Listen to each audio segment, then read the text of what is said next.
Rising, everyone, and welcome back. Welcome back to Coffee Talk. Happy St. Patty's Day. Top of the morning to you. Top of the morning to you.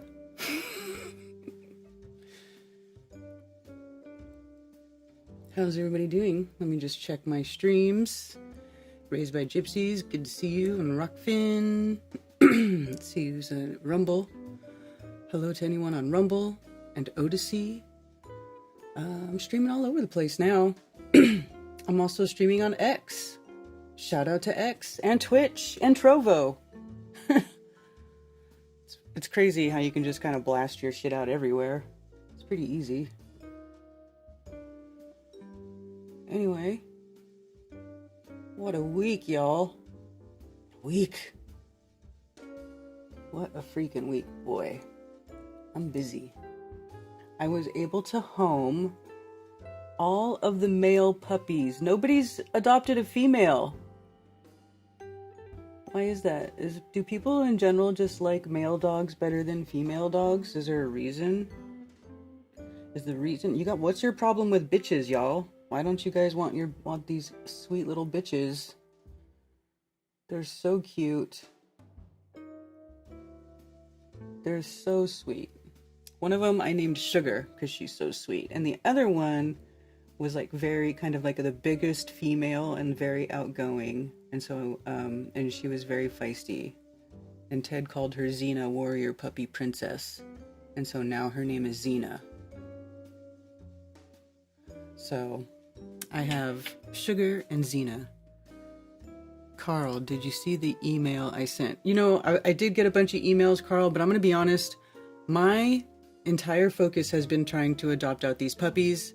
So no offense, but if it wasn't puppy related, it kind of took a back seat.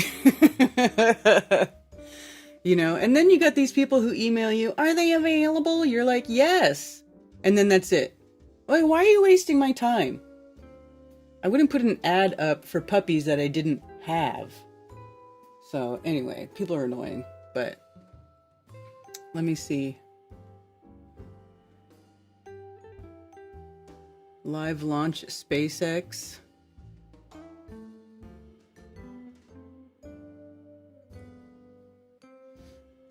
What is it? What is this? Is this a screenshot? It is a screenshot.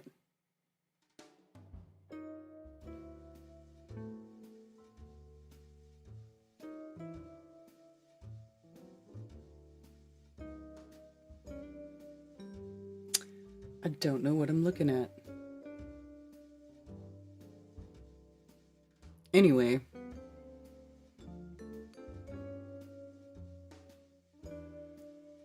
Good Moonday. Tony Coriolis is first. Wes F.E., Billingtano, Lord Frybread, Pimp Moiled My Foreskin, Gregory May, Aisling717, F'd Up World, TC Zamman, Kyle Adams. Is KSL a thing over there? What's KSL? I'm a dog walker. Benji Boodles. Love my doggos. I don't know what KSL is, to be honest with you.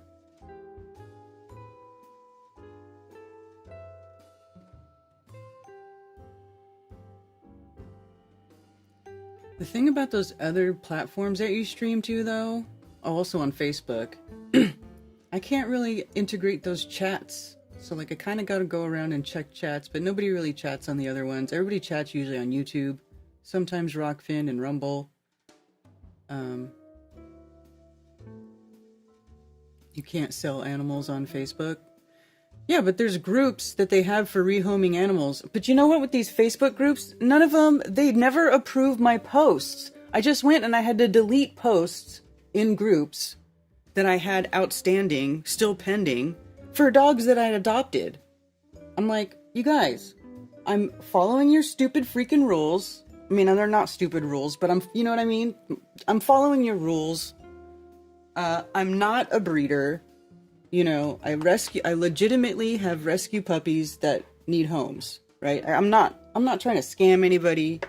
I'm taking very good care of these puppies. They got fat little roly-poly puppy tummies. I go in there and I scoop poop like every day. I was scooping poop this morning, stepping in puppy poop, puppy bombs, and scooping puppy poop and throwing it over the over the fence out of their pen so that their pen can stay clean. Like, you know, I'm trying to do the right thing here. And you jerks, all you have to do is hit a button that says approve. You know? And then I'll see other posts in there that get approved that, you know, ever since, like, longer than mine's been waiting, you know? Or less time, right? Like, it'll be, like, approved, like, a few hours ago. And I'm like, hey, I've had this post pending for, like, a day, 2 days. And they're approving other crap. So I'm like, what does it take to get a post approved in here, you guys? Because I'm following the rules. And you guys aren't helping me out. What? Why?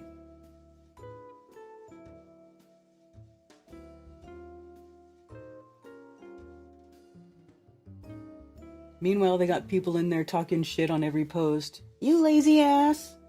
You just don't love your pets. Why don't you try to keep your pet? Get up and walk. You know, like they're in there, like totally crapping on other people. When that's against the rules, right? Like they have rules, so you're not supposed to do that. But there they are, and then they want to prove my post, which is like a legit post. I forgot it's Patty's Day. Yeah, it doesn't really mean so much if you're not like going to a bar. If you don't like go out to bars, it doesn't really mean shit. Or if you're not Irish, I guess. Scoop the puppy poop in the coop. Yeah. So, like, I haven't had to pick up dog shit in years, you guys. And now I'm over here picking up after a whole bunch of dogs that aren't even supposed to be mine. So, yeah, I'm, like, really trying to find homes for these puppies, because I do not need to be scooping poop after, 7 dogs. Well, now I've got 4 puppies left, and Ted and I decided to keep 2. And then there's the mama dog, who needs to go back to her owner, and he needs to get her fixed. And then I got 2 females left.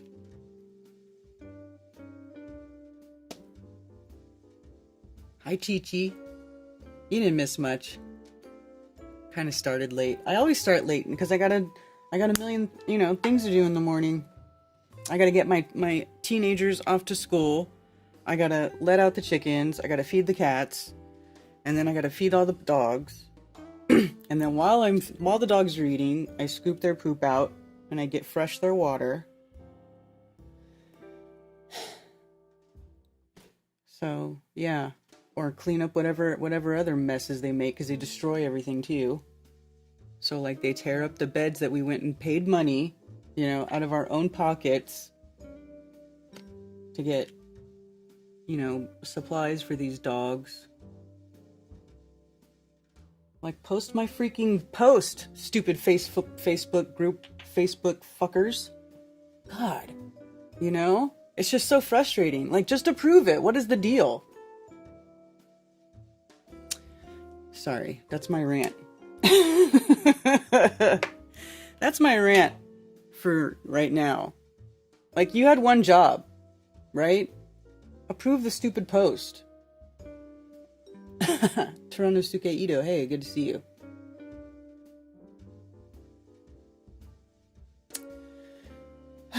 So, yeah. Anyway. Did you guys... What's been going on? What's been going on with y'all?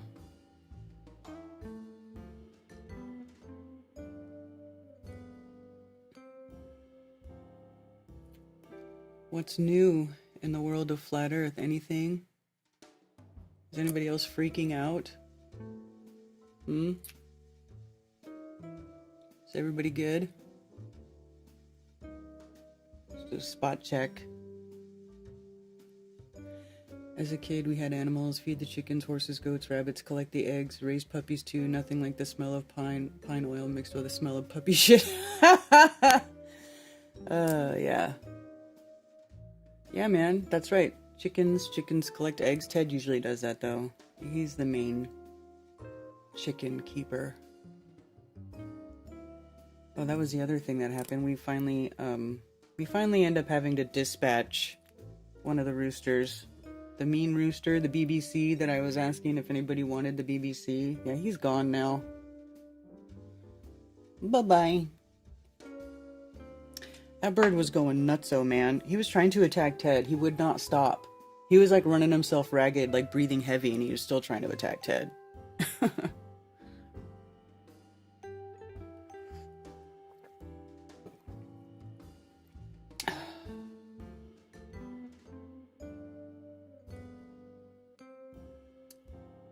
Amaret says, hi, what are we freaking out about today? I don't know. Nobody's freaking out. I don't think you want to talk about Mr. J first thing in the morning.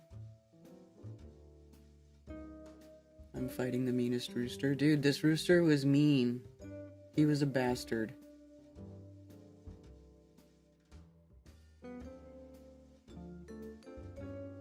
Forgot about an egg in your pocket? Yeah.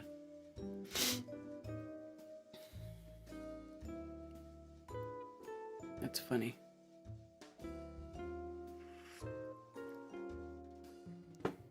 Flat Earth Clues Breakdown with DJ Curious and Mark Sargent on Strange World episode 504. That looks fun. I have to say I really like DJ. Like having DJ around. He's good people. The rooster was rehomed or he went away? Oh no, he died.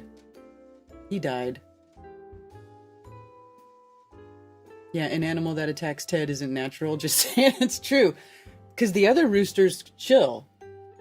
So we're like, all right, we're keeping this rooster. And then we tried to give the other one away. Because he was a really pretty rooster. And maybe somebody could have had him and he could have been a good rooster for a bigger flock of hens.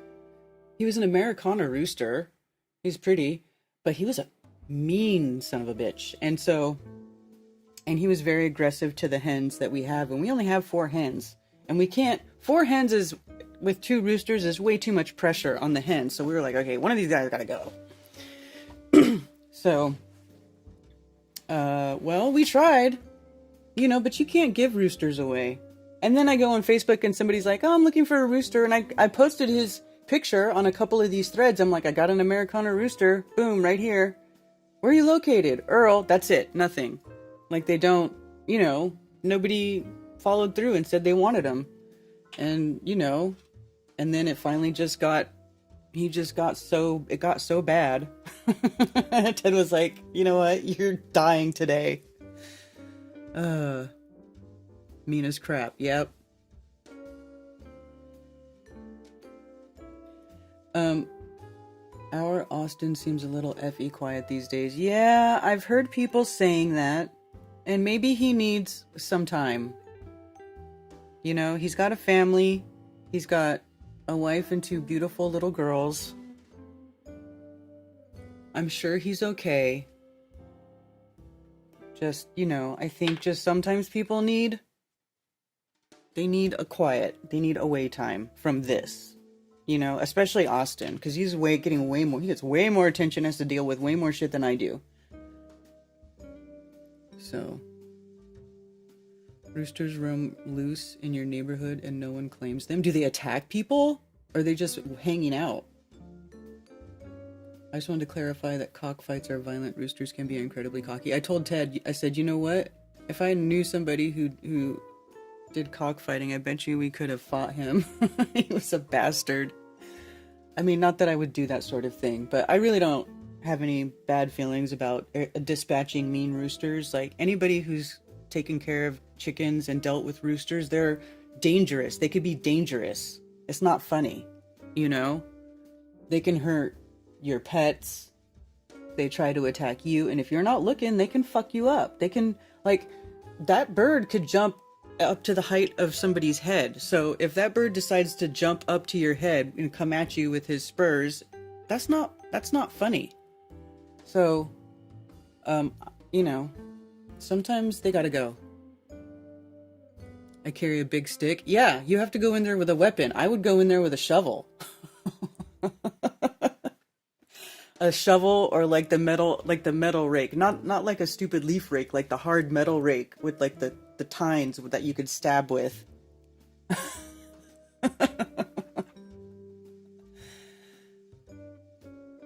Why are so-called biblical cosmology people so steadfast in their belief that our realm was fully explained by scriptures written in Hebrew over 3,000 years ago? I don't get it. I don't know. I mean, I think there is some truth to it. I don't know if it's 100% right.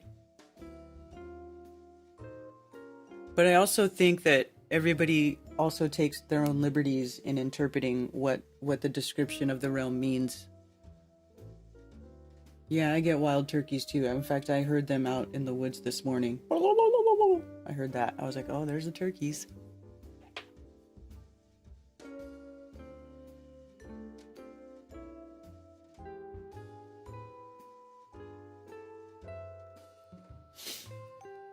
So anyway, yeah.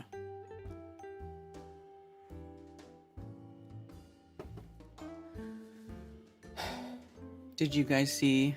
I can see Zach's video here. He made one of them. Dude, AI music, I have to admit, is better than it used to be. They made it get better than all these people are making these AI songs. Anyway, Zach made a song. Okay. Now watch me flip this back on you.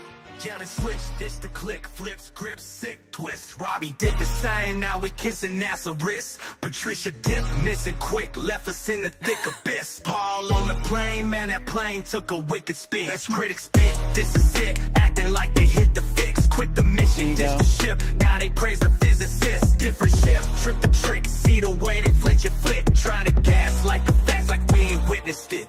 What's up? Ooh, they switch sides, now they running high. Traded truth for the cash and that hollow pride. Used to ride with us, now they slide on us. Chase the shine, now the light don't align with us. I said they switch sides, now they running high. Traded truth for the cash and that hollow pride. Used to ride with us, now they slide on us. Chase the shine, now the light don't align with us. You was with us in the trenches, now you ride for the glow. Back then you'd expose how they lied with the pros. Now you vibe with the hoax, eyes wide but still closed. Tell me, how'd you choke on the science you broke? 24-hour sun, man, we saw that before. We debunked that junk, you was part of the war. Now you march with the corpse, guarding fraudulent doors. Selling out for some clout, man, you soft to the core. Ooh, they switch sides, now they running high. Traded truth for the cash and that hollow pride. Used to ride with us, now they slide on us. Chase the shine, now the light don't align with us. I said they switch sides, now they running high. Traded truth for the cash and that hollow pride. Used to ride with us, now they slide on us. Chase the shine, now the light don't align with us. Hell yeah.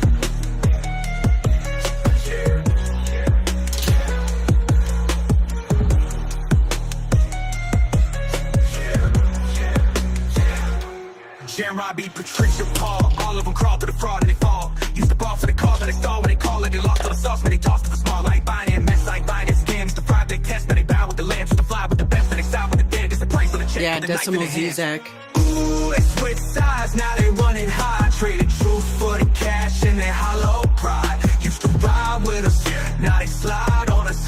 Chase the shine, now the light don't align with us. I said they switch sides, now they running high. Traded truth for the cash and that hollow pride. Used to ride with us, now they slide on us. Chase the shine, now the light don't align with us. Hell yeah. Kinda like it. Not gonna lie. 2025.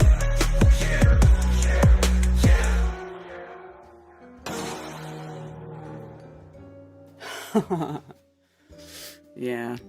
You know, it's not really like my thing to rip on people, and I'm not really trying to rip on people, but you know, these people kind of ask for it. I mean, how? I've been thinking about this kind of this week too. I'm like, how? How does this happen? How do you come to the realization that we have, right? That the world is not what we are told. And then you investigate it, and you find a whole bunch of, evidence to back up. Well, you debunk the globe, at least, right? How does that reversal happen? Like, I don't get it. I just don't get it. And then, that one, I saw like some rant thing that Patricia had typed out. Somebody showed me, and she called it a fraud. What a fraud it all is. And I was like, whoa. You know what? It's not a fraud. I mean, there are frauds within this thing because that's just the nature of the world, right? That's just human nature. People are gonna, shiesty people will come to try to take advantage of vulnerable people. And this sort of subject, there's a lot of vulnerable people, just because of what happens when you sort of allow that paradigm that's been built up inside your head to be broken down. It makes you vulnerable, emotionally vulnerable, and people take advantage of those things.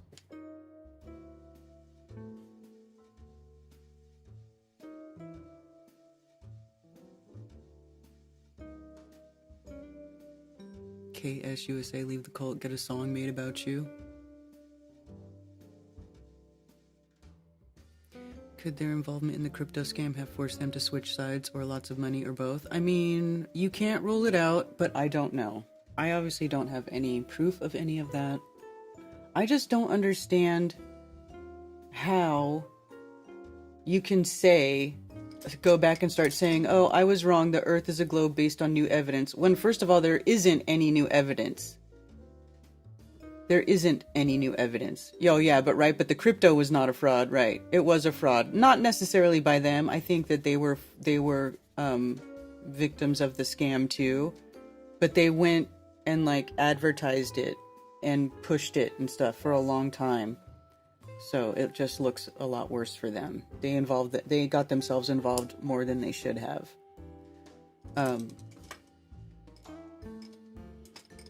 But man, how do you go? I mean, I guess you would have to get a lot of money to do it. I guess you would. I mean, because in my mind, if I was going to not be in Flat Earth anymore, I would just go away. I would just go back into Normie Land. I wouldn't flip, and start being anti-Flat Earth. You know what I mean? I would just go do something else. That's kind of what I was, thinking about doing anyway. But I wouldn't, you know what I mean? I wouldn't be like, all right, it's time to go anti-Flat Earth. You know what I mean? I would just leave if I didn't want to be part of Flat Earth anymore. It's pretty easy. And it's kind of awkward. It's weird because Paul did that. He left. He said, oh, I'm going to just focus on my family and not really do this thing anymore. And nobody cared. Everybody was like, you know what? Good for you, dude. That's commendable. Take care of your family. Raise your family. Right? Nobody cared. And he could have just stayed gone. So the behavior is weird. He unfriended a bunch of flat earthers on Facebook. And then deleted his channel. It was weird. He had to come back to make a big hubbub about it. He was already gone. So it's just weird. The behavior is weird. You know what I mean? I just think it's weird to turn around and come anti-Flat Earth. Troll alert. Who's a troll? There's wrenches. Delete it. Here, I'll give you a wrench, Kyle.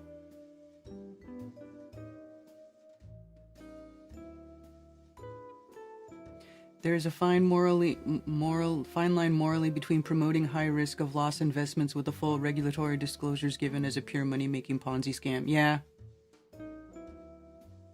Shout out to Puerto Rico. Puerto Rico!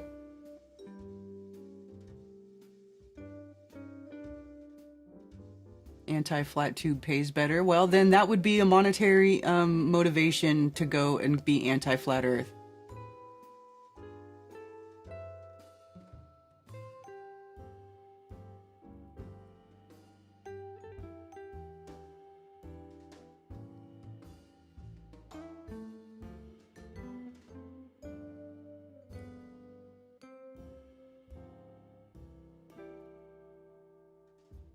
Well, obsessing about flat earthers after you leave flat earth is cult behavior too, isn't it? It's globy cult behavior.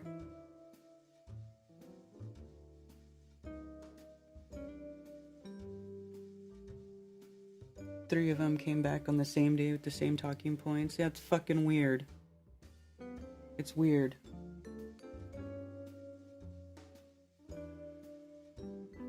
You know? Facts is facts. That's weird, you guys.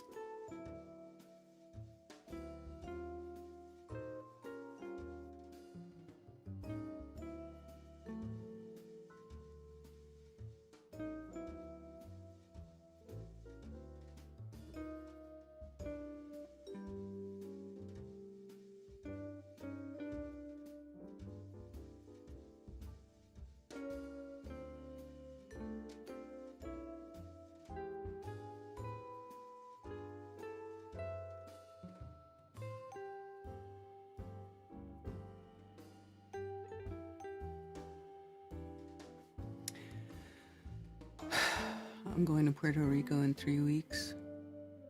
Mo views, mo money. I could not had said it better myself. Well, thank you.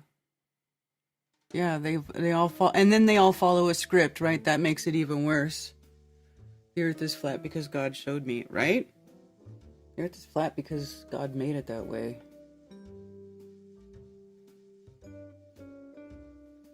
So it's just weird to me, especially because, you know, Paul and Robbie are Christians. So now they're going to try to say the Bible doesn't say the earth is flat. Well, that's stupid. You know? That's just stupid.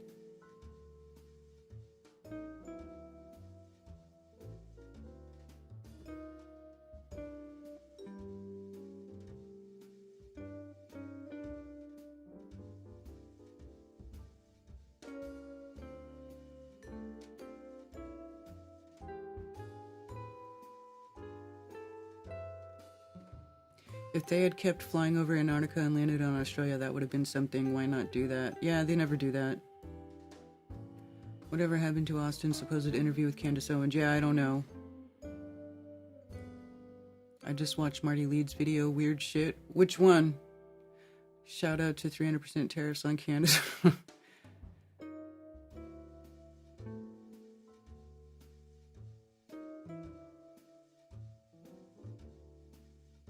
If I flip, my first battle would be with myself fighting my own previous claims. That's actually a very good point, Kyle.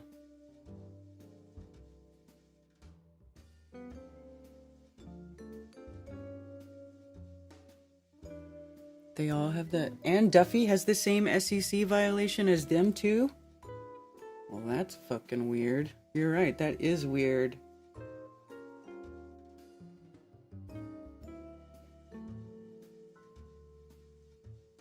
What are they up to? What are those shady assholes up to?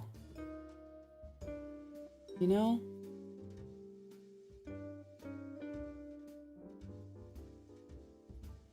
Oh, and I need to get my Kindle so I can read excerpts from this book. It's going to be hilarious.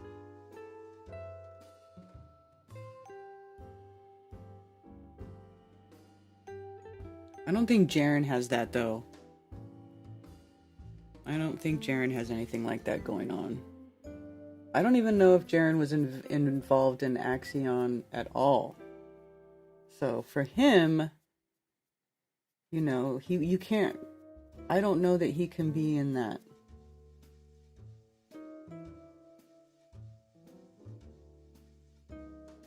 group for those reasons.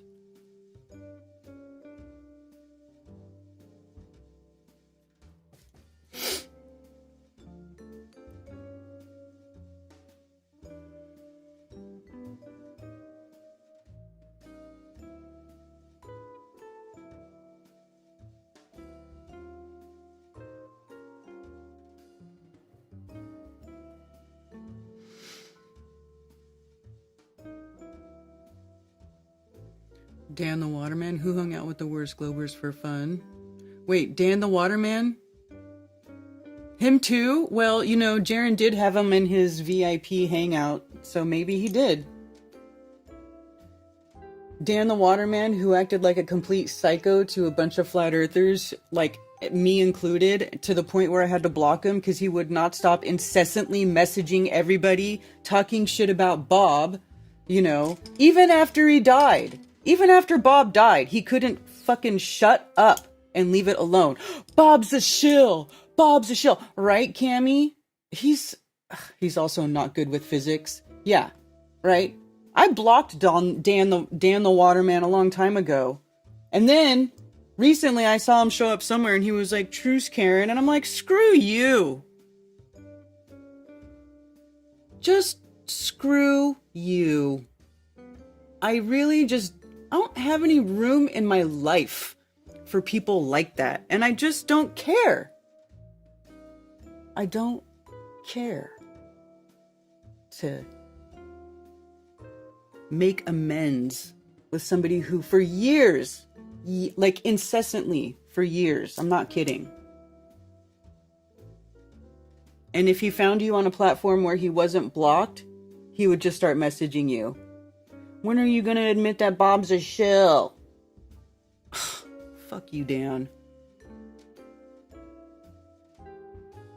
Just fuck you.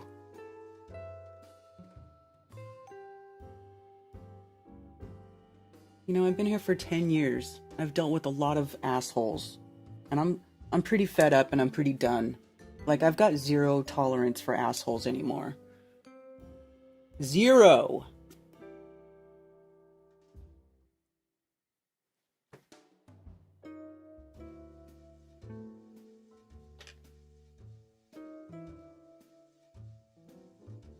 You know what I'm saying?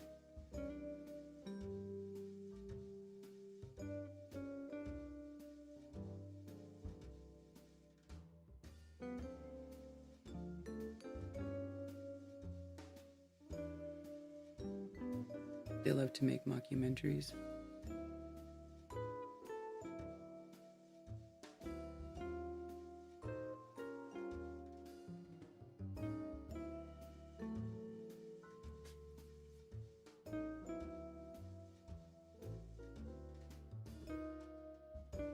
Totally agree with Shane. People who flip don't get on stance on where we are. Yeah, they didn't get it. I've been saying that too. It's because they didn't understand it. And then they just went along with whatever anybody said. And then when, you know... and you know what? That is why, you know, wow.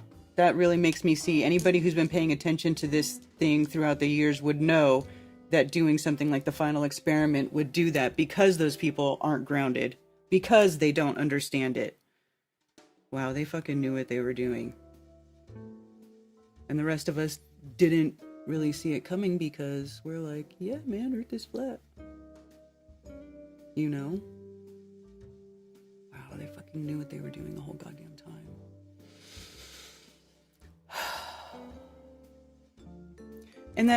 And well, okay, now when you think about it like that, now I feel even less sorry.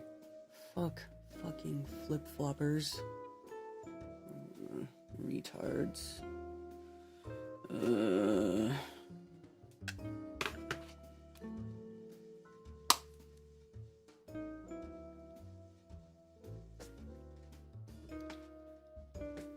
little heavy on this side. Let me fix that.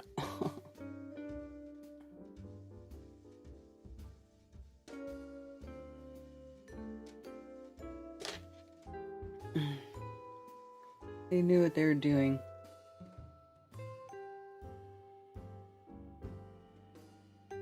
You know, if they understood that these people didn't have a full understanding of what was going on, and that something like that could flip them so easily. Do you know what I'm saying? People were jerks behind the curve too.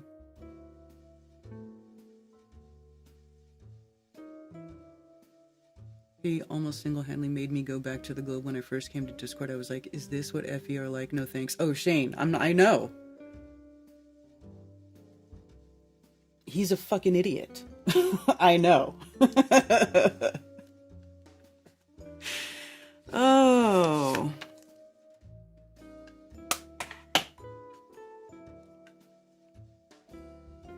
Now you people understand me, right?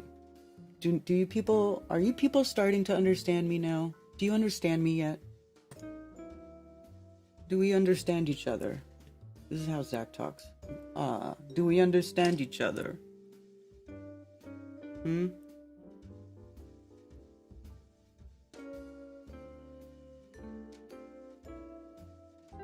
you understand? I have this freaky makeup thing going on today. It's funny.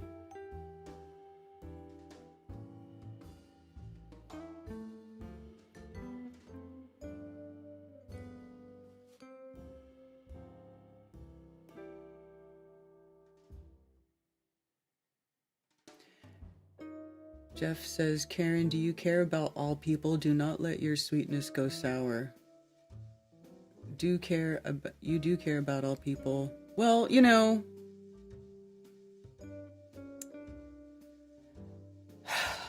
I mean, I don't wish death or anything on anybody. Like, I don't wish harm on anyone. Is that good enough? Is that caring enough? This brush. I mean,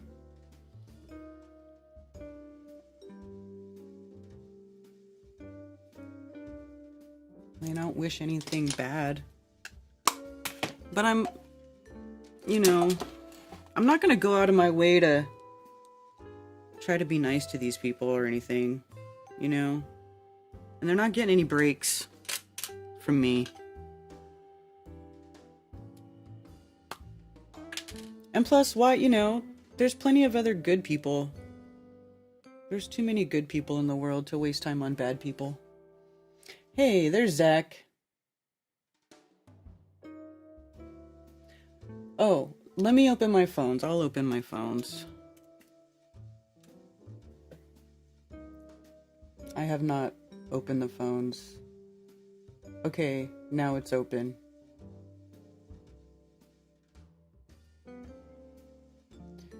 Seven oh four 666 1776.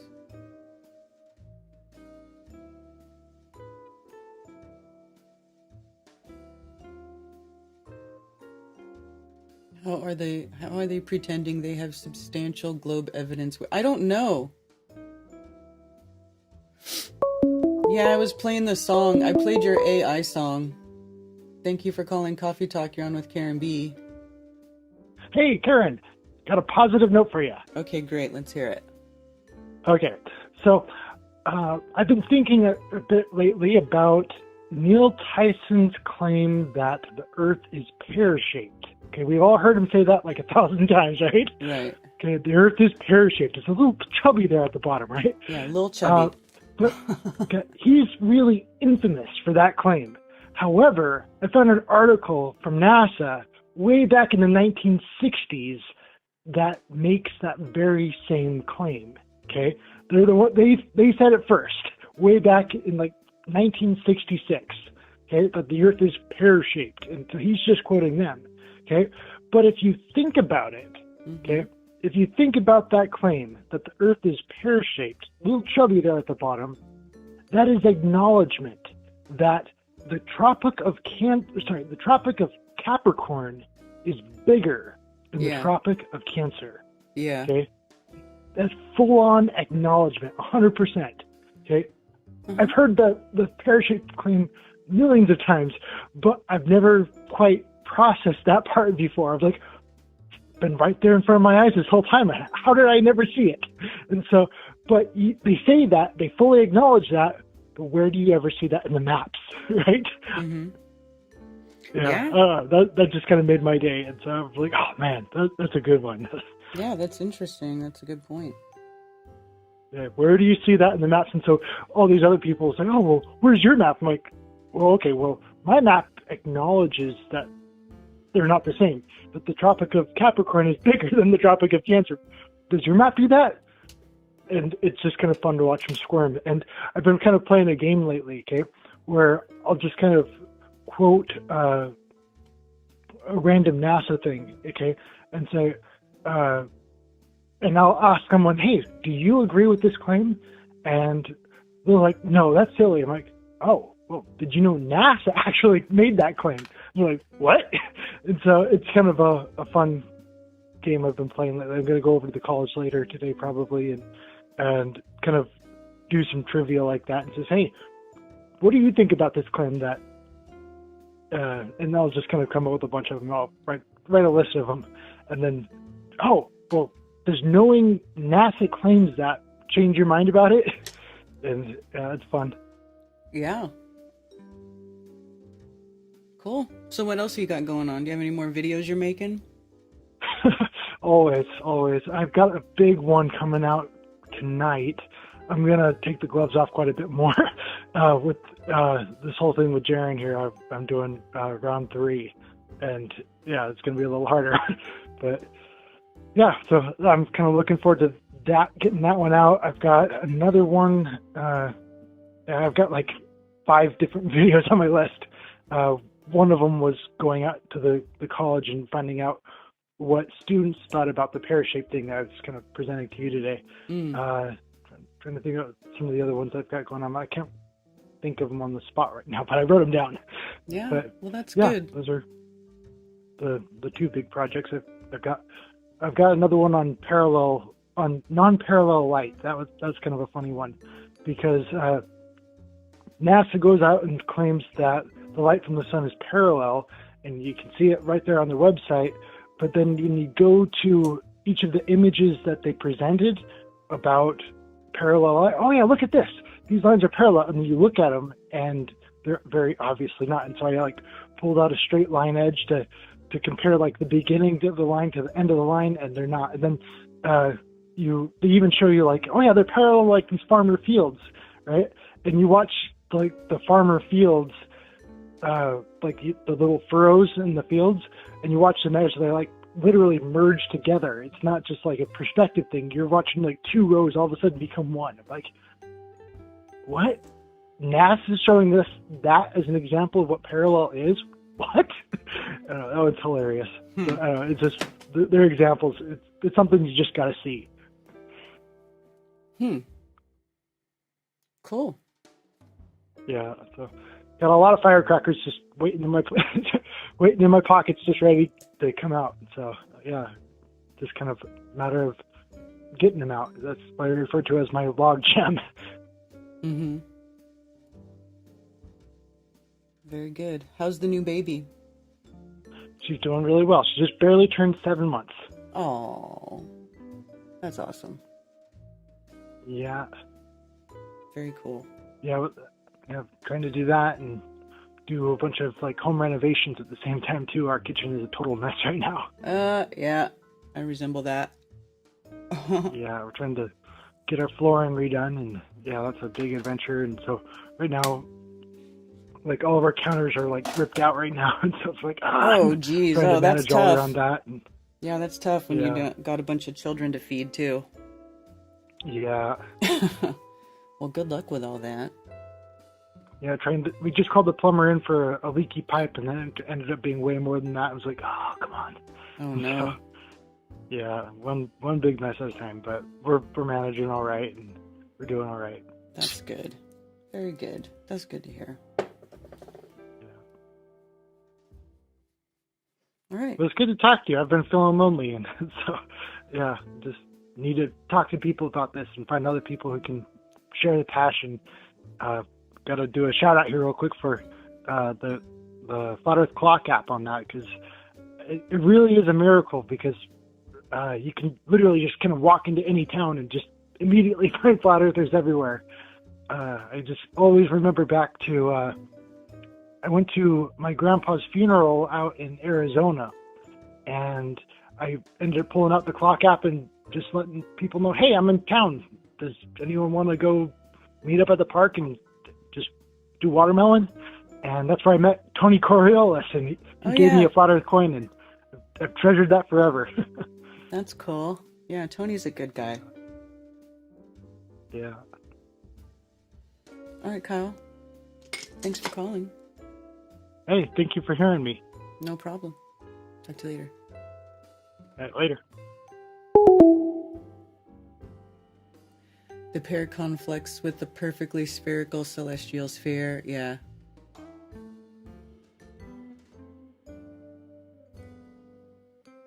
Shout out to the UK, plain truth.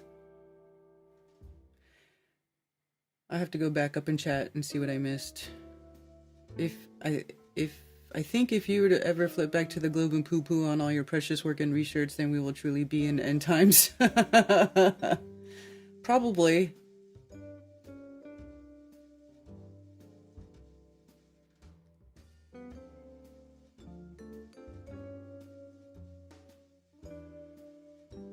That would be a long con. Yeah.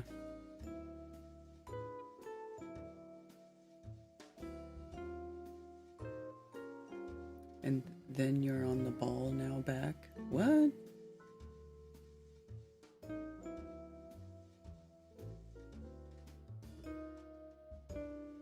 I could sort of tell Melodome was going to take the weirdo route a few months ago. Well, that's because he's falls into the same category where he didn't get it. He was just parroting shit. You know? I mean, I unsubscribed and stopped following that dude fucking years ago. Because I can smell the bullshit a mile away.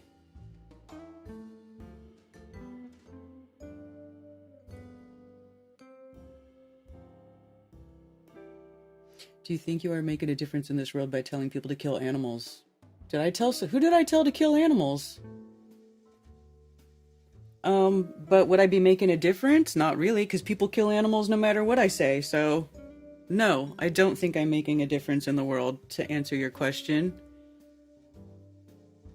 Is there anything else you would like to cry about in the chat today?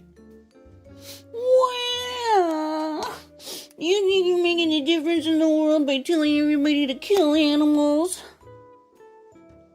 I mean, some of them are gonna have to die. How else am I gonna get my steak or my burger? You know? Life feeds on life.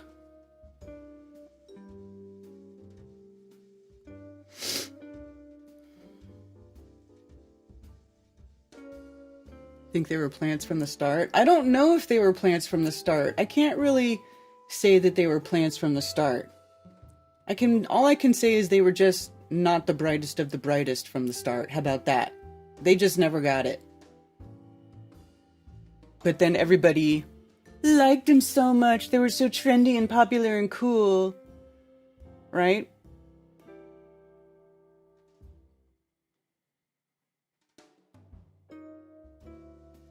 Conspiracy trivia, then why don't you go fuck off if you're just gonna sit here and cry about shit? Oh my god.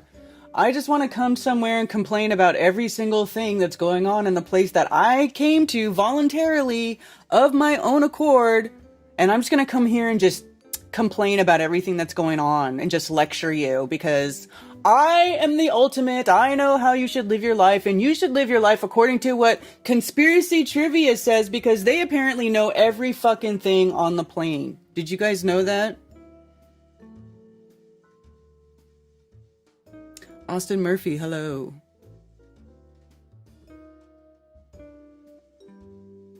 Delu? Yeah, those coins. Hey, I got that coin right here. This one. right?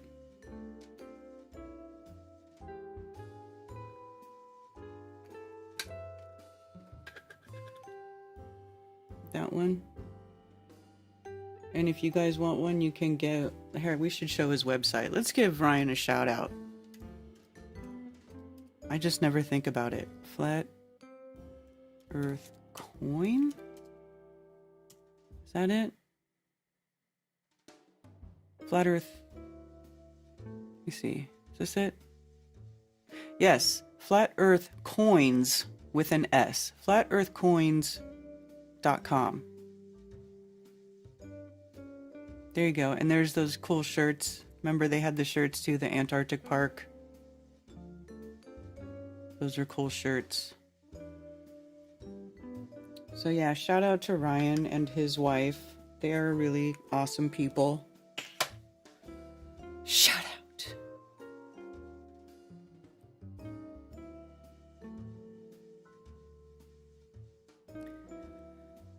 Jaron put too much good stuff on the table for me to believe he was a plant from... You know, I don't think so.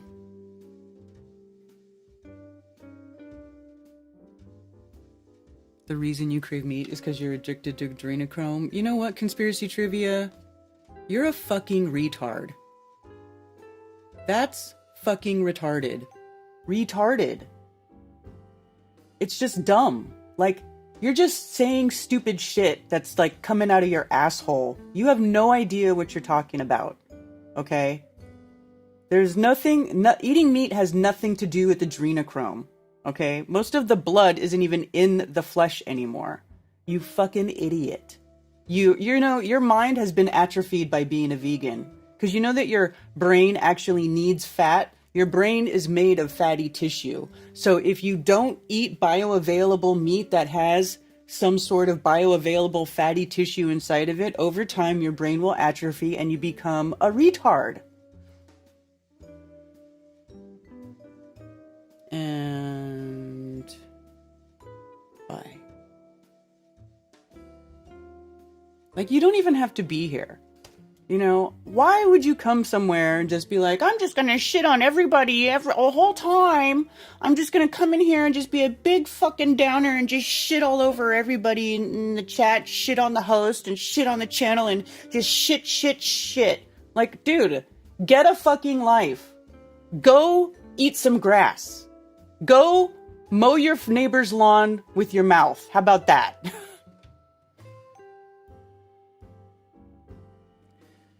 Most of these plants are pretty obvious. My favorite is when they act weird while saying we and community. What do you mean? Most of the brain is cholesterol. Exactly.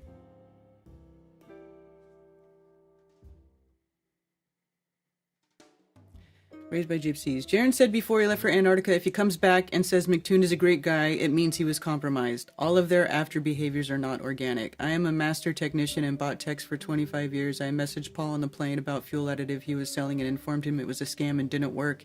He communicated once with me and after that I was ignored and he continued to promote it. Actually, you know what? I did try that fuel additive and it did make the gas mileage go down. But it's too expensive. Like, it's not really worth it. It's just not worth it unless you drive a shit ton, or like if you're able to buy a huge discount and you have like a fleet of vehicles that you have to pay for gas for. It's not worth it.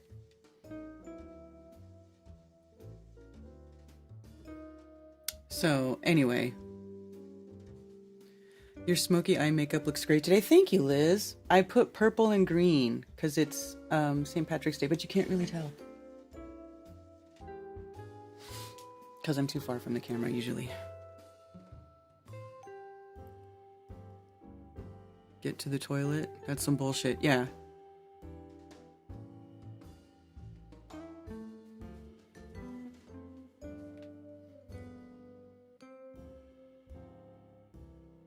Also, I have to check because I thought I saw that somebody supported me on Ko-Fi, but it was before my stream started, so I didn't get to do a shout out. So let me just check. Tony Coriolis. Aw. Tony, you the best. Thanks, Tony. See, Tony's a good dude, I told you. And that was before he sent me a tip. He doesn't even have to pay me to say that.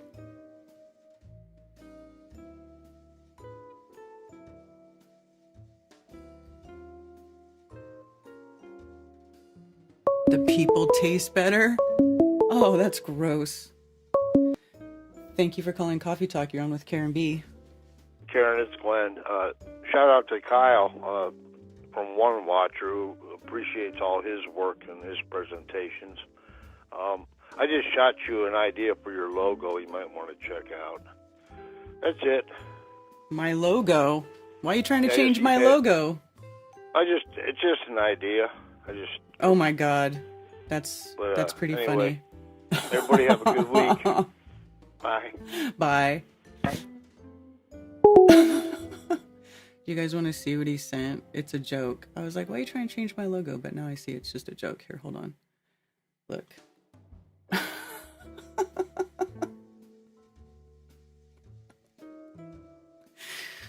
Oh, it's funny. It's funny.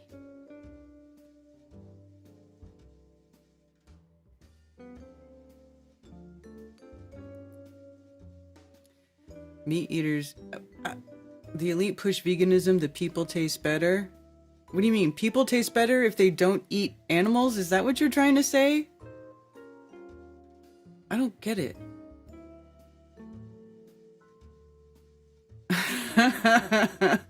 Did you think that was funny, right? Oh my goodness. So, you guys, I'm seriously, I've been so busy trying to get rid of puppies. I haven't really even been on looking at news or anything recently. So what's going on?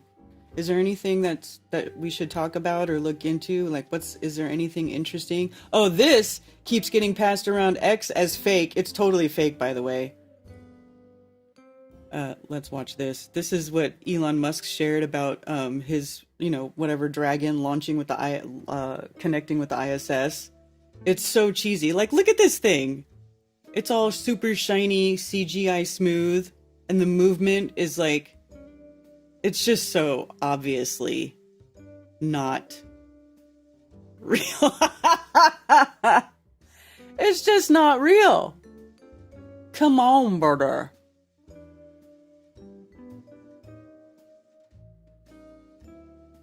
Only so much salad I can eat. Oh my gosh. I'm telling you, I've said this story many times. I did the vegan diet, and not just a junk food vegan diet. Like, I was making my own food from scratch because I cook. I don't buy processed food. I buy ingredients and then I make food. So I knew how to feed myself, and I eventually, after 6 months, I was like perpetually hungry. Like I got to the point where I was like, I never felt like really satiated. I felt like a grazing herd animal. Like, I was always walking around like shoveling stuff into my mouth because I was like just hungry. And I was like, you know what, screw it. And I ate some eggs and my whole body was like, yes, eggs. And for a while I was good just on vegetarian, eggs and cheese. Even just eggs and cheese is enough bioavailable protein to keep you going. If you don't want to eat meat, that's fine. But if you find that you're vegan and it's not working out, eat eggs and cheese. And it will make you better. If you don't want to go straight to carcass crunching. If you don't want to go straight to being a carcass cruncher, you just eat some eggs and cheese first and you work your way up. Old time Star Trek did it better. Yeah, dragon is Satan.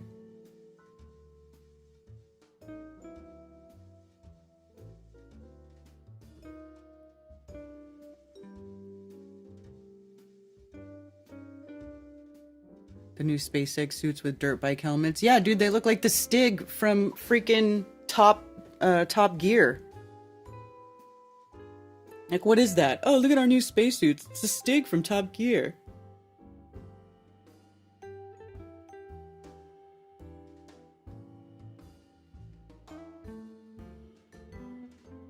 Oh, wow.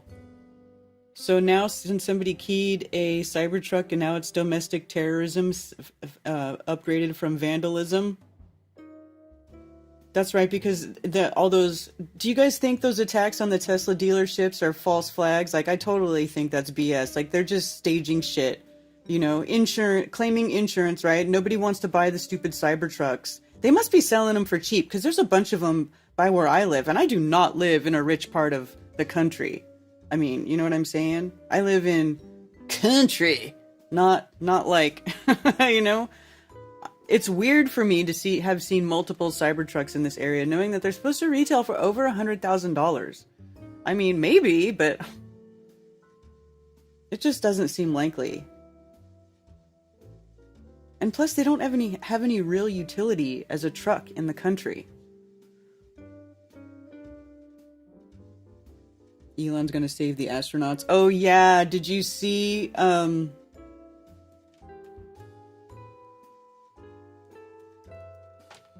Did you see the video where they're all inside there, hugging and stuff, showing up? Is this it? The moment the hatch opened? Oh yeah, and then they had some weird guy like dressed like an alien. Did they, or was this the one where there was an alien? You know, just letting your hair wild out. Everybody's hair's all, the chick's hair's all wilding out. Here's my question. Like, their shirts look clean, but they were up there for months and months longer than they were supposed to be. How do they clean their shirts? How do they not, like, look and smell totally disgusting? And why would you just let your hair wild out so your freaking hair can just get all over everything and get tangled on everything? I mean,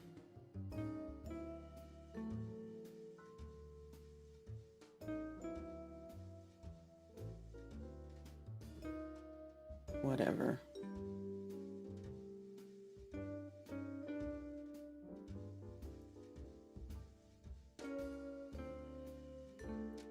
Where's the one where they had some stupid Yahoo and an alien mask?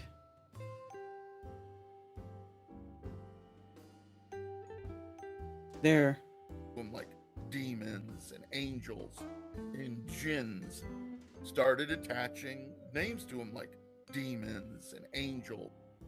I don't know the that guy's talking. But look, see how cheesy this is?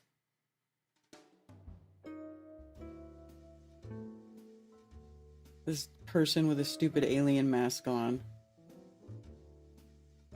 They just keep an alien mask there? Is that for their intergalactic relations?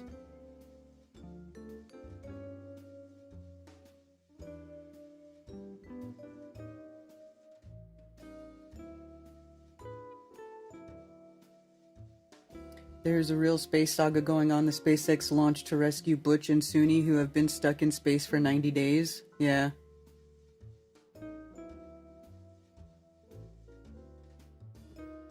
I tried raw vegan, became anemic after that. Now I'm carnivore for 3 years. Yeah. Elon's gonna save the astronauts. In Revelation, there's a dragon flying around in the firmament deceiving the world. Eh?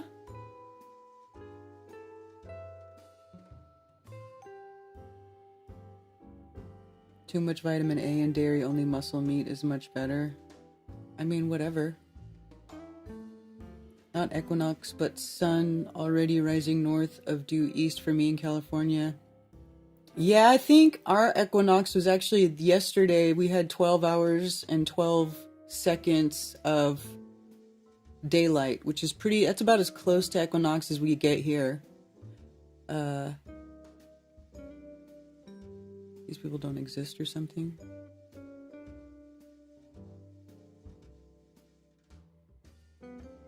It's not good for me at all. Yeah. There's no one-fits-all diet for anybody. I know people who are vegans and they're happy like that and they're healthy and they don't shove it in your face and it's just how they are. You know, Josh San from OBL, he's a vegan. But you don't know it. Probably most people don't know because he doesn't go around going, I'm a vegan, you should be a vegan. You're cruel if you eat animals. You're addicted to adrenochrome if you eat animals. He doesn't do that shit. Because he knows better.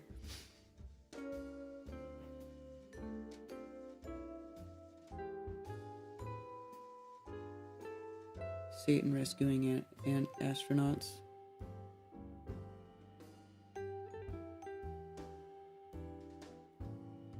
I've pondered about what? Laundry in the ISS for years. Seriously? How many extra shirts do they have? Because those shirts look like brand new, crisp, clean shirts. You know what I'm saying? That doesn't look like shirts they've had to wear for 9 months.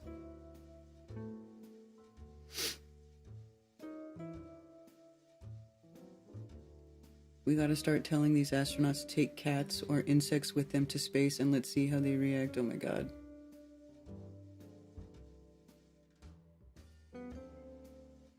David shouldn't be blocked. He's not blocked. Same here in my part of Scotland, sunrise, sunset, equal times.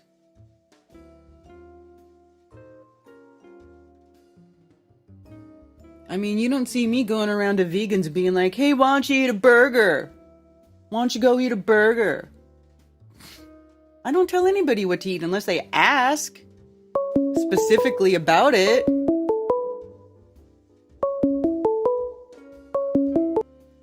Thank you for calling Coffee Talk. You're on with Karen B. Hi, Karen B. Hi. This is Carl. What's up? Nation. What's up, Carl? Hey, okay. You opened up my email earlier, right? Yeah. I don't want you to display it, but I want you to go back to it and look at it. I'm going to explain something to you, okay? If you could do that. Okay.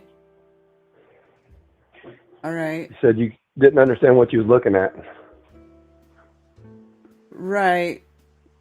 Okay, now you have it open? Well, hold on. I'm looking at it in an email, but I'm trying to open it so that, dang it. Oh, here we go. Open with preview. That's what I'm trying to do. Okay. I'm trying to get it so I can put it on the screen. Okay. What am I looking at? Okay. Now, this is supposed to be live. Look at the top screen. See where how it's got a split in it? Look at the rocket at the top and the rocket at the bottom and the pad. Well, I can't really see the pad, but... Well, it's offset. See how it's offset? And I'm supposed to be live. Uh-huh. It's like, yeah, it's a glitch. You see what you see it now? See the fourth wall on the left? What is... On the bottom of the... See this? See where it's split? Mm-hmm. Okay, now look. Does that look right? I don't know. Is it repeating? Like, well, is this part over here what's supposed to be over here on this side? Yeah, it's supposed to be. That's a split screen at top and the bottom. Well, I don't know. Sometimes you get digital glitches like this too, though. You know, I've never got that on a camera ever. Well, this isn't. Well, do you have different cameras? I'm sure you're not using the same camera or the same equipment that they're using to live stream SpaceX launches. You know what I'm saying? It was one camera. Okay. I mean, I don't know. One. Yeah, that's not right. That's not right. Well, look at it. I don't know, Carl. I've seen a lot of digital glitch. That's how digital video glitches out like that. That's what it does. So I don't know. I've never seen it do that. I've seen it over the years. There's all kinds of weird things that digital video does. It just depends on the format. Yes, it does. Sometimes. I don't see that. That's just one stop of the screenshot. Well, anyway. Was it playing like that? Was it like stuck like that? No. Okay. I've seen it. I stopped it. I'm like, what the hell's that? That's impossible right there. But anyway, hey, the moon the other day during the eclipse, here's what it was doing. Okay? The night before, it was pretty much straight over my head. The night of the eclipse, it went way to the south. The moon did. And I'm watching it. And I got picture proof of it. And as I was, I did a live. I did a 3.5 hour live stream on it. Okay? I filmed it from start to end, pretty much. And as it was going, and it was still southeast of me, okay? and the moon started dropping in the sky, literally coming down. And it did a V-shaped pattern in the sky. It dropped down and from left to right. It should have been kept going straight across. It should have never started dropping until it got to past the south of my vision. But it should have just kept going to the right and then dropping down as it went west, right? Because that's the vision that we have. Looks like it's dropping, but we know it's not dropping. But it was in the southeast sky, and I had to keep panning my camera down because the moon was dropping in the sky, and as it was dropping, and then it went down to almost totality or whatever, and then it started going back up to the right, to the west. It went down and it went back up. It dropped in our atmosphere.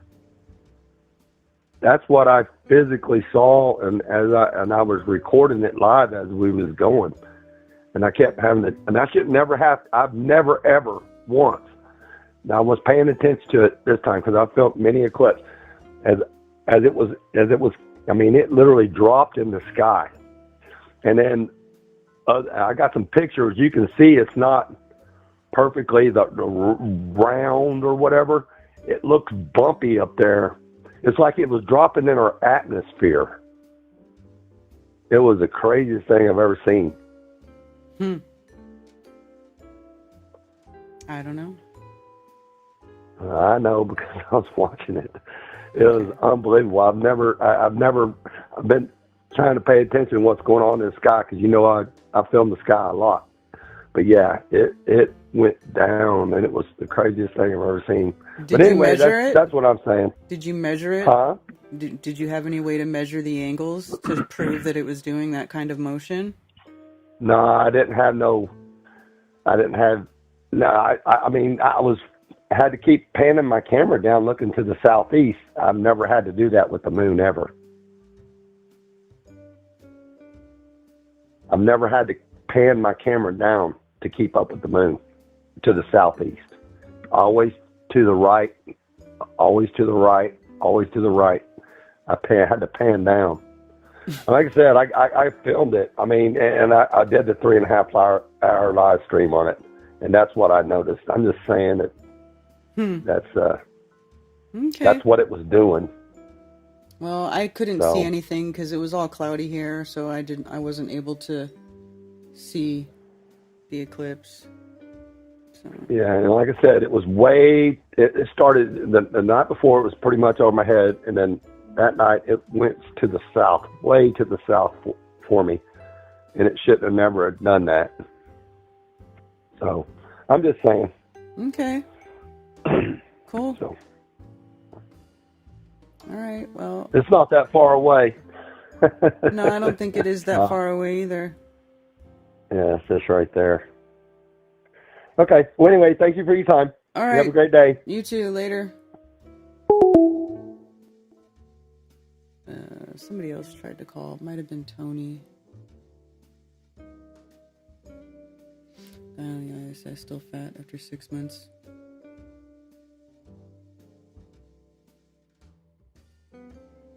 I was watching this guy stream and I didn't understand what he was seeing. Nobody in their right mind would want to leave the atmosphere for months on end. Yeah, no kidding. The time difference between the duration of a solar eclipse as compared to a lunar eclipse is worth looking into. Well, here's the thing about that. Okay, because the solar eclipse also lasts for hours. It's just that you can only see it for a short period of time in each location. But the eclipse does, the path goes it's a long path, right? So it does go for hours. Thank you for calling Coffee Talk. You're on with Karen B. Hey, I'm calling about the Indian lady with the elephant man chin. Oh, yeah. I swear I remember Mark making fun of her chin like 6 months ago on his show when you were still on that show. Mm-hmm. And at that time, 6 months ago, the news story was that she was stuck in space for a whole year, I thought. Hasn't it been some crazy amount of time like that? It's been like almost a year. Oh. Okay. Well, okay. I don't know if that includes. Let's see. I don't know if that includes their original mission time plus how long they were stuck there, or what. So let's see if I can find out. And by the way, she had a Santa Claus hat at Christmas time too, up there. Oh yeah, they always Just had have. one of those handy after she'd been stuck on that thing for a year. I guess she thought, well, I might get stuck up there, so I better bring my Santa Claus hat with me.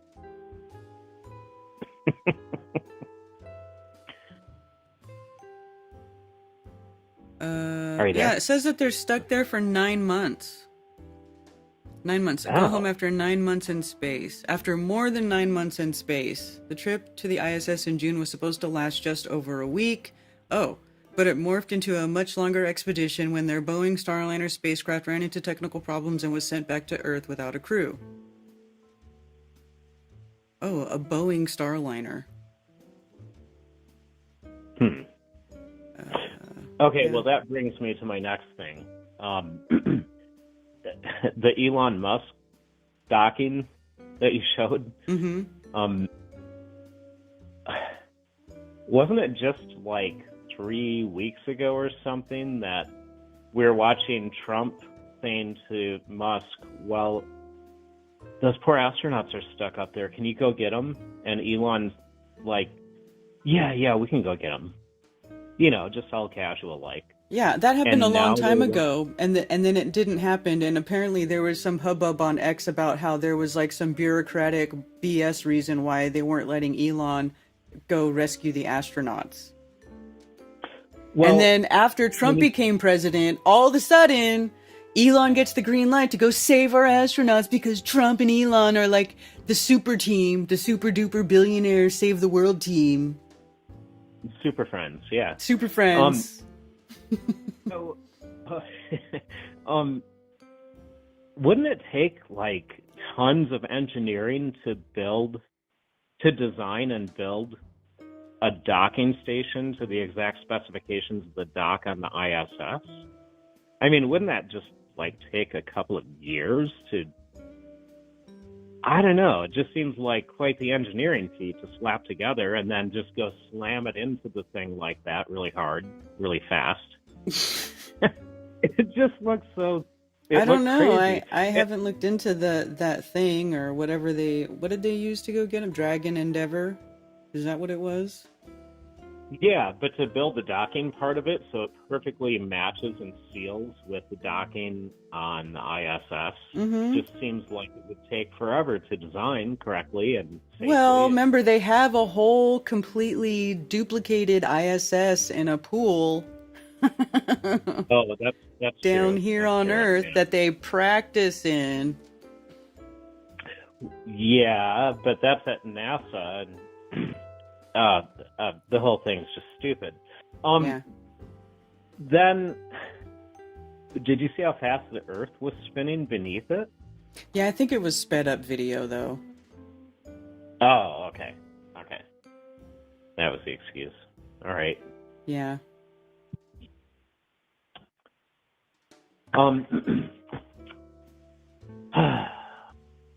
Man, not to get into this whole soap opera crap, but lately I've been thinking for the first time since all of this TFE crap started, the same thing that you're kind of alluding to now. Something seems suspicious. It just seems like money might be involved. That's all I'm saying Yeah. about that. Yeah. I mean, I know I wouldn't be doing what they're doing for free. I wouldn't do it for money either. But And I certainly I wouldn't be like to doing it think- for free. Yeah, and doing it exactly, and doing it all at the same time and so hard. And so coordinated and all in the same script. Yeah. And why would It's we weird. just why wouldn't you just go away like that one physicist guy, that really cool guy in the early days? What's his name? Brian Mullen. Yes, Brian Mullen. Yeah, that's what I'm saying. And actually, Patricia and Paul, all three of them actually did just go away. They did. They weren't actively doing anything really, and nobody was really paying attention, except for when Patricia came back to Strange World, like the day after I left, which was weird, like almost like she was just waiting for that to happen. Yeah, but it was odd. Yeah, but at the time I was like cool with it. I didn't really care, you know. I was like, good. Mark still has a host, you know. He's not alone. He likes having someone to talk to, you know. So it worked out. But I don't know. It seems like they made an effort to like be like, I'm back, and it's a globe, you know, like. Hey, announcement, everyone. I know I left a long time ago and I'm totally irrelevant now, but let me come back and just get all up in your face again so I can be sure to tell you that Flat Earth is a fraud and it's a globe and I've not been paid or compromised in any way, shape, or form. Yeah. It's just ridiculous. Yeah. Yep. Something's very sus about that whole thing. One more thing on a different note, totally different note, that I'd never thought of before. I was watching some channel called The Missing Enigma last night, where this guy just goes over like missing people cases. Mm-hmm. And he kind of went off topic for him, and he decided to go interview these people out in Oregon by Mount Hood that go there to view UFOs. And one of the guys that he was interviewing, that's kind of like just a freak guy, hippie guy from Portland that goes out there to watch for him. He was pointing out that satellites, he can tell that what he's looking at aren't satellites because when they're going north to south, satellites never ever do that. They only go east and west. Mm-hmm. I don't think I ever heard that before, that satellites always and only go east or west. Yeah, actually the orbit of everything, it's always circumpolar. It's always east to west, like the ISS orbit. Like it doesn't ever go directly over the poles. It kind of, you know, that's why if you've ever seen that video where there's like the ISS and a flat Earth and it shows the path and it just looks like it's making like a toroidal pattern over the flat Earth. Yeah. But that shouldn't matter up there. You're right, it shouldn't. But it does. Yeah. That's pretty strange. Mm-hmm. Yeah. Actually, Jesus Freak Computer Geek, whenever he was working for NASA and he went to both poles, it was because, see, that's like part of his story. It's like that's part of how he became a flat earther, because he literally worked on those programs where they were like, we're going to try to image the poles, right? Because the satellites wouldn't go there. So he was working on a special program that was supposed to image the poles. And he even said like that he called up one of his old colleagues and he was like, remember when we went to Antarctica way back when to get data for this part of the map? And now when we go look online on Google Earth at that part of the map, there's nothing there. Like, what were we doing? You know, it's just weird. Yeah.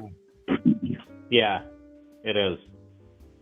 It is very weird. It was also weird watching that show because they had a lot of footage of UFOs. And for a few years, I've come to realize UFOs are a real thing. I just think that they're somehow interdimensional. And I think Bigfoot is too. Oh, but Bigfoot definitely is. UFOs could be. I mean, who knows? I don't know what that is, but I think it could also be just tech that they don't share with the public. The real tech that they hide. Not the tech that everybody thinks that they hide, where they think that the airplanes that we all fly on commercially have over Unity, a Schauberger, hidden free energy tech inside of them. No. That's the phony hidden tech. I'm talking about the real hidden tech. Mm-hmm. You know? Yeah. Yeah. If you go down the Jack Parsons rabbit hole, it becomes pretty clear that back in that era, in 47 and onward, I think we made some kind of deal with interdimensional beings. I mean, Parsons was doing satanic rituals in the desert with his wife and L. Ron Hubbard. Gross. I mean, really gross. Yeah, that's true. And and he admitted it to the FBI. And I went into the FBI vault and looked it up myself, and sure enough, there it is. He's like, yeah, that's where all the UFO activity is coming from. Our rituals. Yeah, so I think UFOs are a thing, but it's not ridiculous fake and gay space stuff. That's all. Yeah. Yeah. They're just not going to interplanetary places. They're not coming from Alpha Centauri, No. And they're nothing to be praying to either. Like the snaky guy, Dr. whatever his name is, with his stupid protocols that people use to call them in. Yeah, probably shouldn't be praying to these things. I know what you're talking about. I forget the guy's name, but I know what you're talking about. Where they summon the aliens, they summon extraterrestrials or whatever. Yeah, and that's what this poor kid from Portland that doesn't have much going in his life that he was talking about on that show I was watching last night. This kid has made it his whole religion and how wonderful these beings are. And weird. Yeah, that's weird. I wouldn't mess around with that either. I agree. Yeah. All right, that's all I had. All right. Later. See ya. Jaron going hard against FE looks so silly to me because everything he says is simply the same old globe arguments, but now those arguments hold some value for him somehow. Yeah, it's weird. It's really weird. Money changes people.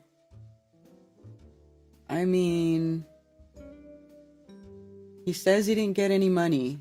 Of course, I don't think that he would tell everybody if he did get money.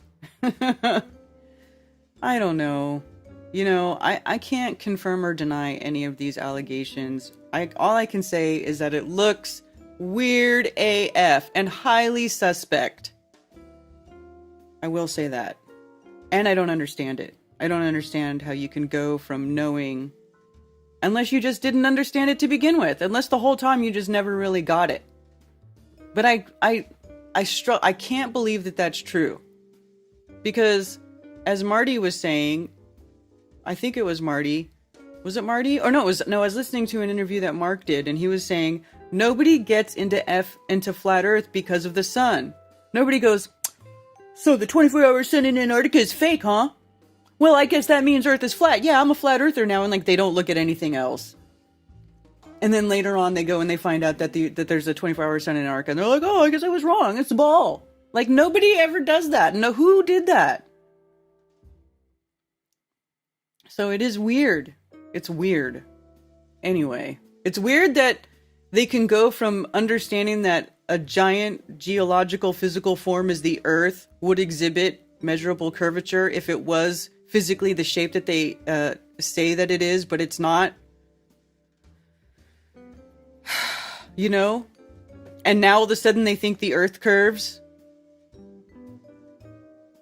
Now all of a sudden there's bendy light. I don't know, man. It's weird. It is weird. I was trying to give them the benefit of the doubt for longer. I gave it a good try. But now I'm just starting to think, I don't know. Why would you do that?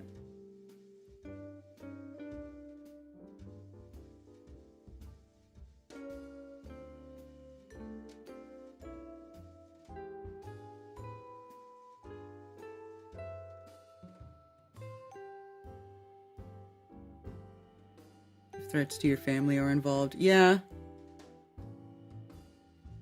The squishy sun footage is weird. Okay, well, the squishy sun footage was filmed with a special kind of camera. It wasn't a standard camera. It was filmed with a 360 camera, which does distort the image. And then to make the 360 video visible as a 360 video, you know, where you go in and you can just click with your mouse on the video and scroll around.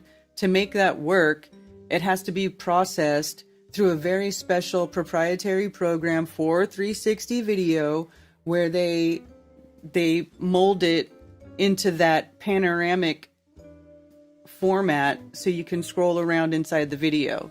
And yes, it distorts stuff. This is why I left a comment on Spacebuster's Scamtartica video, because they talk about that, the squishy sun, like, you know, how that doesn't look right and blah, blah, blah. Well, I was saying, if you read my comment on that video, I was like, well, what we should do is we should take some video with that 360 camera, and somebody can walk around with a big ball on the end of a stick, right? Walk around and then put that video through the same process and see if a known measurable spherical object goes through the same distortion that the sun did in that video.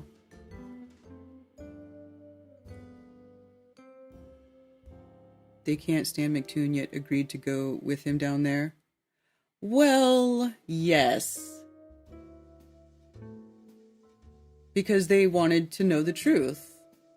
Now, I agree. That is like one of the last people I would ever want to go to a remote location with and like not be able to get away from. Seriously. I think I might go insane. But they did it. Shout out to those guys for doing that, though. Holy smokes. And they did get into it. 360 cams are always weird quality.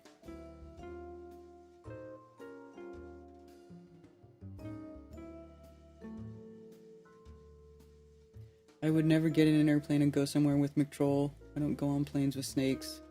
Right? Oh my god, that's so funny.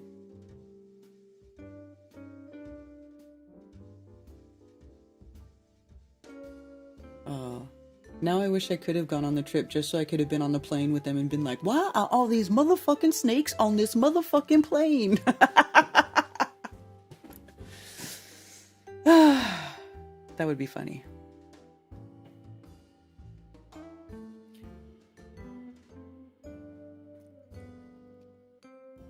It's because they were in on the op. No, they weren't in on...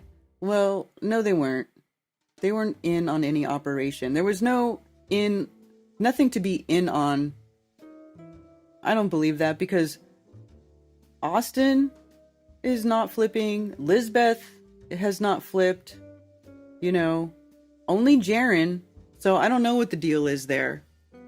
Maybe Jaren could have been in on something. I don't know. But I don't think the other two were, because they're still flat. So why would you even say that?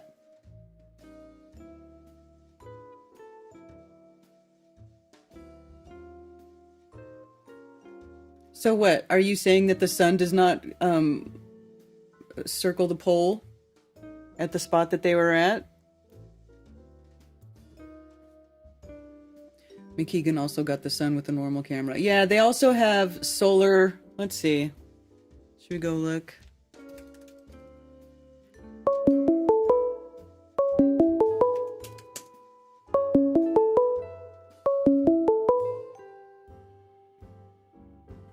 Thank you for calling Coffee Talk. You're on with Karen B. Hey, Karen B. How are you doing? Good. How are you? Pretty good. This is Curvature Nope over on TikTok. Cool. What's up? Yeah. You were just touching a little bit on the TFE nonsense and stuff. And I'm a member of Jaren's VIP club. Mm-hmm. And I think it was... Yeah, the day before the VIP club, he did mention on his show that he actually received communication from James from MDD and asked him if he would debate Austin on MDD. Mm-hmm. And Jaren was like, well, I don't know if Austin would agree with that. And James tells him that Austin had already said yes to do that. Mm-hmm. As far as details and all that, we have nothing. It's just I thought it was interesting. Jordan was putting that out. Yeah, I did hear about that as well. Did you? Yeah. Mm-hmm. Yeah, but I don't know anything Yeah. else other than what you just said. That's it. That's as much as I know. Okay. For sure. Well, I really wanted to come on. I wanted to mention about frequencies. There's just something neat that I just learned about frequencies here recently, and I thought it was pretty neat. So back in the day when I was quote unquote younger, I used to be in the car audio scene, make those trunks rattle type of stuff. Mm-hmm. And I was talking to my friend who taught me how to do all that kind of stuff. And at that time, when we were building our enclosures, our systems, we were tuning the base, the enclosures to like a 35 to a 80 hertz, and we used a really low frequency to be able to generate that pressure, that high pressure. And we got talking about it further, and yeah, he said back in the early days when he got into it back in the 80s, 70s, they were using like 125 to like 150 hertz and still creating this high pressure. And then we kept talking about it, and he mentioned, or I asked him, I'm like, well, it seems to me like if an enclosure was built properly, you could literally use, like 6.5-inch mid-range speakers from your door. If the enclosure is built right and you have enough of them, you can use like a 5,000 hertz frequency and still create that pressure, a high pressure. And I thought that was interesting. Yeah, that is interesting. And yeah, I just started imagining like building a massive wall of 6.5-inch speakers and creating a giant pressure. Yeah, there's have you ever seen sonic levitation? That's probably the same thing, where they take those two different plates and then they put a frequency that bounces back and forth between the plates, and it creates these different pressure zones, so then they can levitate physical matter within these different pressure zones created by the frequency that's bouncing between the plates. Probably same concept. Oh, yeah, that's neat.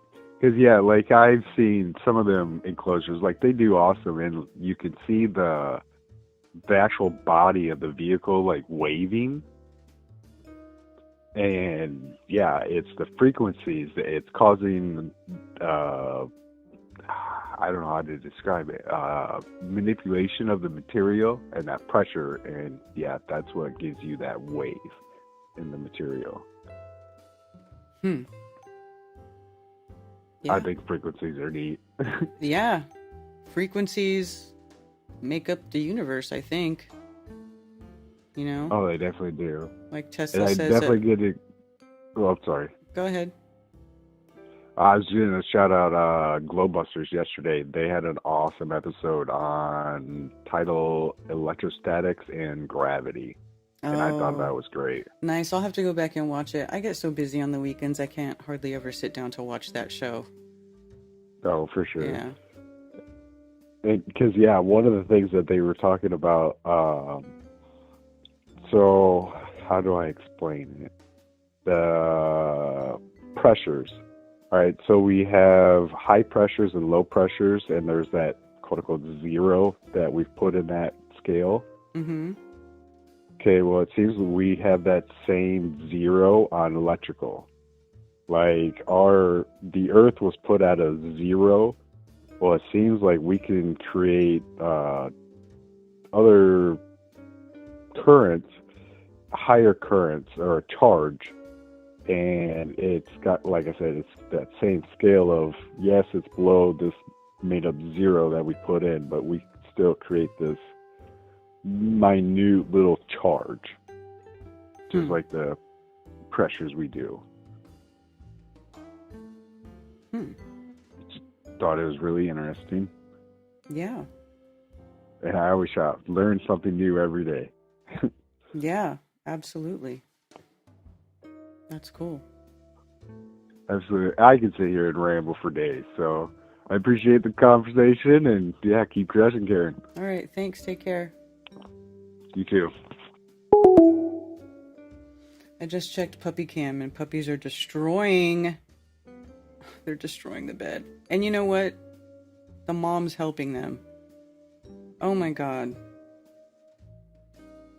They have this, I bought some things, you know, like little beds to stick in their dog glues so they can be nice and comfy, and they tear it up. They're tearing it up right now. I can see white stuffing all over the inside of the enclosure again. Oh, you little turds. You turds.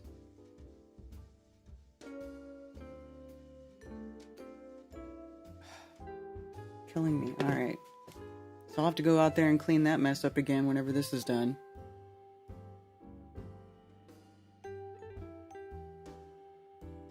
You've seen the demos Karen Zach was showing. Jaron thinks he's going to ruin Austin in a debate. Right. Greetings from the Netherlands. Hey, shout out to the Netherlands.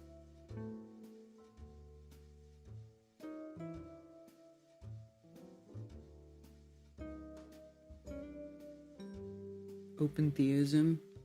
What is open theism? Jaron said he's going to destroy Austin in a debate. That's hilarious, because Jaron's really not that great of a debater. Which ones, Cammy? Oh, the puppies? Are you saying put the puppies on screen? I think the results of that may very well reveal the truth about Austin, whatever that may be. Is Union Glacier at the supposed South Pole? If it isn't, how did the sun go around the people there for 24 hours and be in Kansas at the same time? Union Glacier is not exactly at the South Pole. It is 11 degrees away from the actual pole.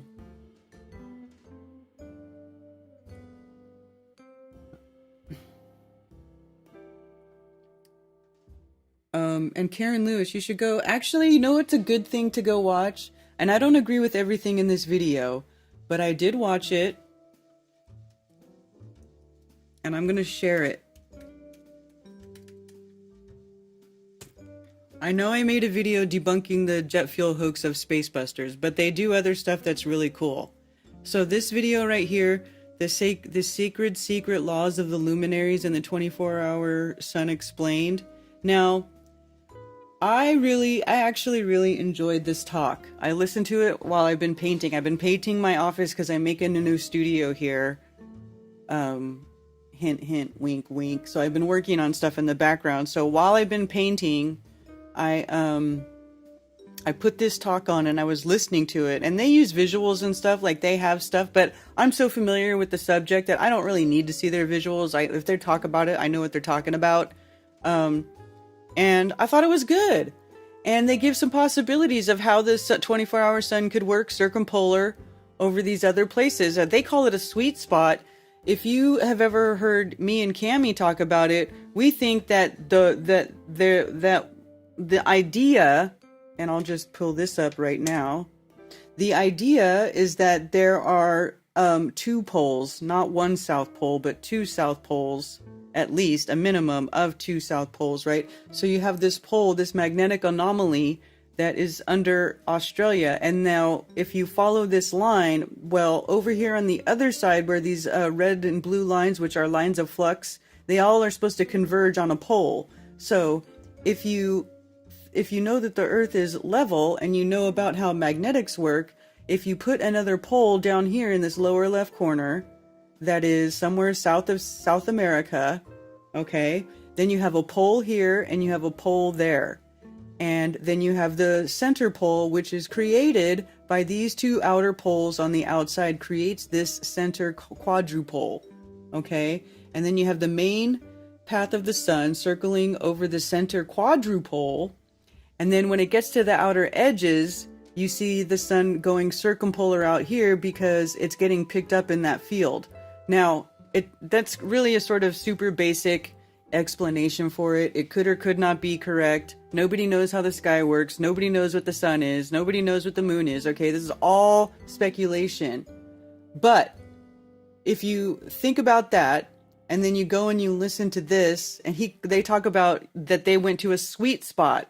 Well, they didn't go to a sweet spot. They went to a place that has a pole where you can witness the electromagnetic anomaly that is the sunball going circumpolar, because that's what magnetics do. That's how magnetic fields are. That is a built-in physical motion of these fields, right? So if you understand that, and then you understand about, polarization and how different fields can cancel the light out of different other fields, and how that stuff works. I mean, you got to have a little bit of a base. We should come up with some sort of we really should come up with some sort of crash course on how that could work, that we could make a video into it so people could watch it. But if you think about it that way, it's actually plausible. So watch this video, listen to them, and if you aren't even familiar, if you're trying to get a deeper understanding of how the things move in the sky, this is also a good thing, because they talk about it in astrological terms. And astrology is the original astronomy. Back in the day, there was no astronomy, it was astrology. And if you think about it, if you think about all of the other sciences and what their names are, what is it? Biology, physiology, anything. All of it is ending in ology, right? Geology, mineralogy. You know what I'm saying? Metallurgy, study of metals. It's all OGs, right? Astrology is the study of the sky, the observational study of the sky. And that's what it originally was, right? It is what it's supposed to be. Okay. So if you can understand that and get it, and you look at it from the geocentric and using astrology is a great way to explain the motions of the luminaries in the sky, basically, so you can get a good understanding of what they're doing. And then if you want to go, get deeper into it, and you want to start looking at magnetics and how poles work, and how you can create these different magnetic, these different sort of paths. You can make this with two magnets on the outside, and there is no physical magnet on the inside. Now, I'm not saying how this Earth field is made, but it's something that is demonstrably shown to be physically possible in this realm. So anyway, trying to explain the sky is difficult. It's difficult. How do you explain the sky? Nobody really knows what the sky is. Nobody can go there and physically measure it. Nobody can verify it or falsify it. All you can do is sort of play with different things and get an understanding of how this world works, and maybe get a surface level sort of concept of how these things can happen. There's a bunch of different ways for things to happen, for things to float. There's quantum locking, sonic levitation, magnetic levitation. There's just a whole bunch of different things that could be going on. So anyway, that's why it just doesn't make sense to me for somebody to leave flat Earth because of the sky.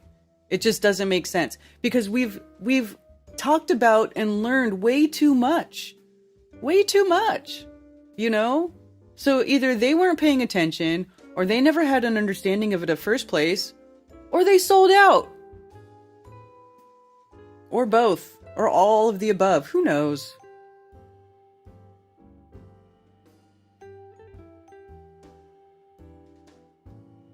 Karenology, meltology, yeah.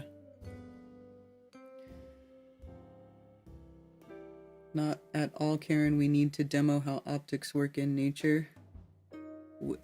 Wouldn't time be shorter around the pole? No. Minimum of the four corners, if established, could possibly induce more, but the magnetics are there exactly where they went. ISS could keep Christmas hats on board all the time, not evidence there anyway. Plenty of other nonsense, though. Yeah, I agree, Jen. To know if the Earth is a globe because of the sun path, you would have to actually trace the alleged latitude lines on the surface of the Earth, and the north-south circumnavigation would help, yeah. Link to the video. Which video? Oh, this one here. I'll put a link.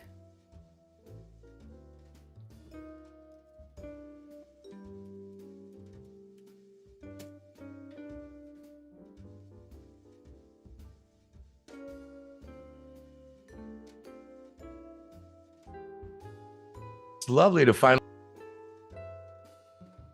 I don't think that was right. So here.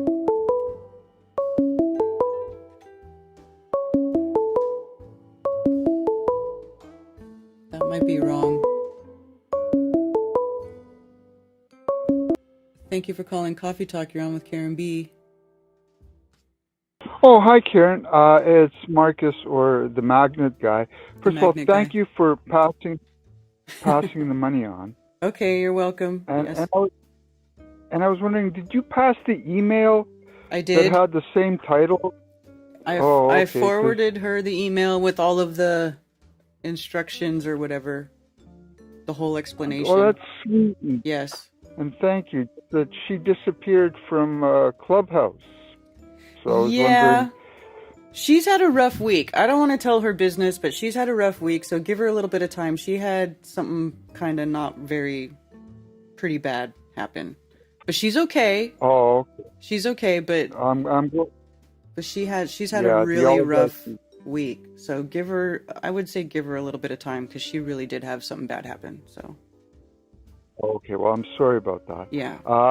And the other thing that I wanted to mention is, while you were showing the space dragon there from Elon Musk, like the moonshot kind of deal, or coming up on it, it looked exactly like the same kind of spaceship that Mork had in Mork and Mindy. I forget what that thing looks like. Compare the two. It looks fucking hilarious. As I kept staring at him, like, where have I seen it? And I'm going, I know I've seen this. And it's Mork and Mindy, and it's Mork's ship. He has an egg.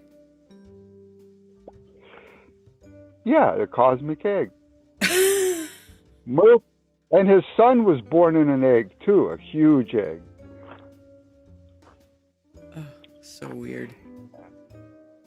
And by the way, if you want to train dogs, the one thing that they're not talking about in any of the videos on training dogs, and I know this is going to sound weird, but dogs hate getting things in trouble. And if you yell at the object that the dog basically messed up on, instead of the dog, and yell at like the bed's going, why are you so pretty, that makes the dogs want to fucking destroy you, or why are you so tasty that the dogs want to eat you, and you yell at it for like 5 minutes, the dogs will never ever want to get those beds in trouble again. Oh, really? Yeah, that's the best way to train a dog, is yell at the object. I've never heard that before in my life.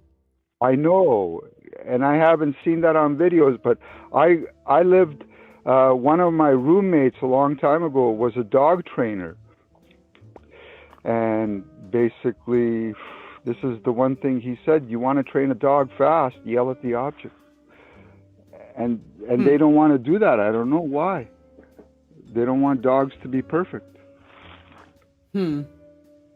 Interesting. Okay.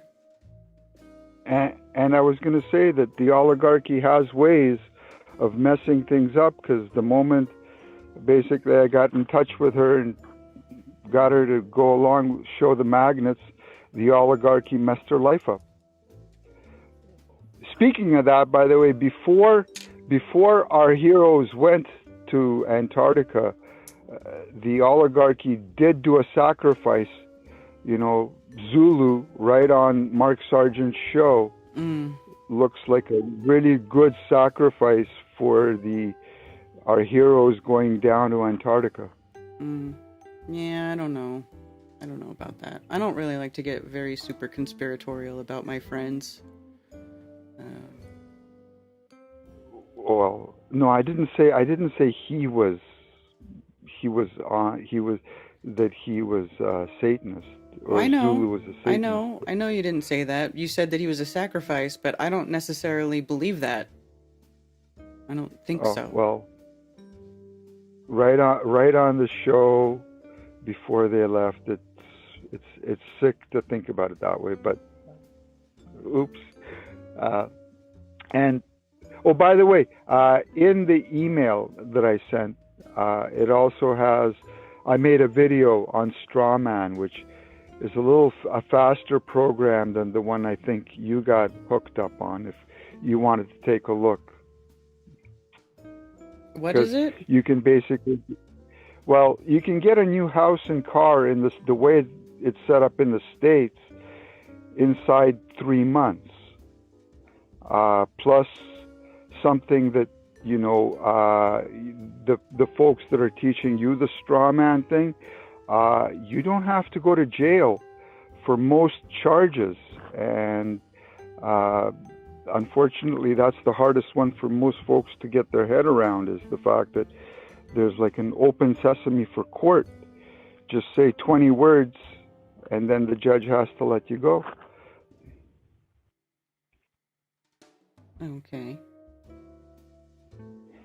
Which basically, you know, most folks have a hard time believing that, the way we've been taught about our judicial system. Okay. But something I wish you would take a look at, and like I said, it's the straw man game that basically the elites started muddying the waters with, seems to be the one that you got caught on, which basically says that maybe if you play your cards right, by the time your kids are your age, you might see a dime, when the truth is a couple of months. And you guys, I live in Canada, and I'm hoping to entice basically an organization that, let's say, has people going to jail a lot, like, you know, send lawyers, guns, and money, that, like that song goes. But basically, those organizations would be able to translate the paperwork that you guys already have in the States provided for you, which I show on the video, by the way. And basically, it's all free and ready to go. And inside a couple of months... You're totally losing me. I'm not following. And I don't know what you're talking about, me being stuck on anything. I'm not stuck on anything. Okay, well, I basically heard you talking about the straw man game. I wasn't talking about that. Into. Not today, no. A while ago. Okay, I don't recall talking about straw man anything, but okay. Oh, okay. All right. Whoops. Anyways, if you could take a look at the video, it basically explains how when your country goes bankrupt, they basically agree that their population will basically pay back their loan. So they give the population a whole bunch of money. And thanks to our Rockefeller education, they forgot to tell you that. And when you drop dead and didn't spend a dime of it, they just assume you didn't want it. So they spend it on whatever the hell they want. But all you got to do is fill out a few pieces of paper, and basically they have to give you the money, your money back, kind of deal. And it's a lot of money. Okay. Chat says they want to know what the 20 magic words are. Oh, all right. Well, basically, the first thing you do is you say that I refuse any and all legal representation. Please tell me when I can continue. And then afterwards, you state, I am the beneficiary of your legal name, and I'm here on a special appearance to challenge your jurisdiction, habeas corpus, all persons non grata. After this point, you cannot answer any question with a yes or a no, because, believe it or not, you're committing to other verbal agreements that you have no idea to. Also, the other thing that the judge may say is that, well, you're here, aren't you? To which you answer, I am here on a special appearance to challenge your jurisdiction, and you end everything with, can you please answer the challenge, Your Honor? At which point the judge will eventually remit your case to the end of the day, and you want to let him do that. And then at the end of the day, when there's absolutely nobody in the courtroom and there are no witnesses that this shit works, they let you go. And I personally did it already 3 times in Canada for not conforming to COVID restrictions, one of which I kicked a cop. I got some shots from the cops for that, but it also had on my charges assaulting a peace officer, and it all got dropped that very same day, the day I showed up to court. So, but if you ask a lawyer, does this work, which a lot of people will run to and ask a lawyer, lawyers are taught in school, just like we're taught in school that we live on a ball, lawyers are taught that this does not work.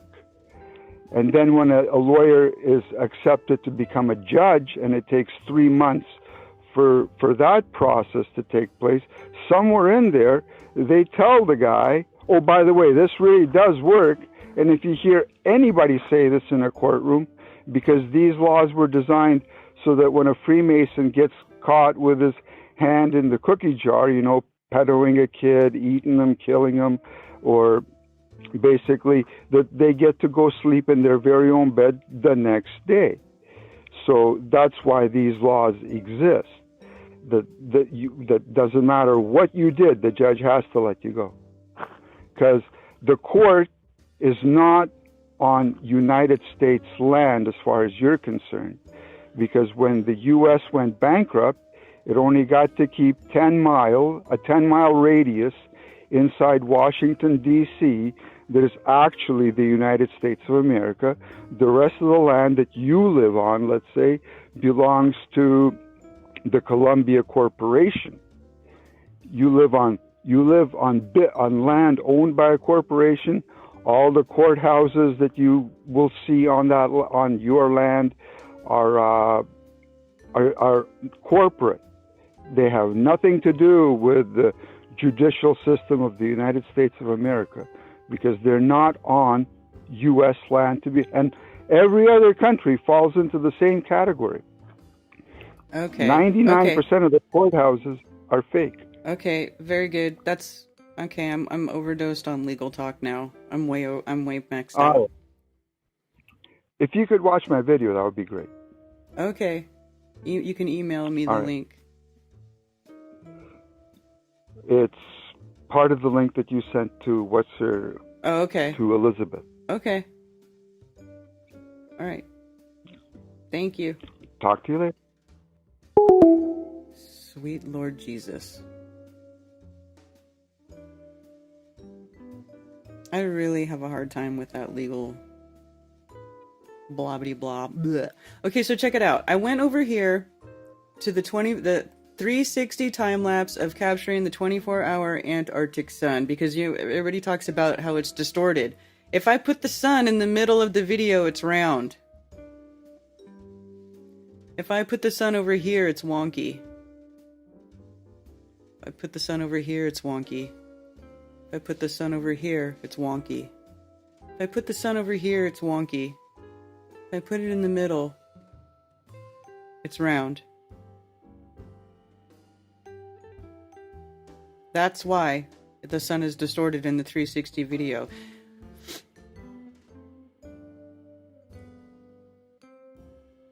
Let's see, playback speed.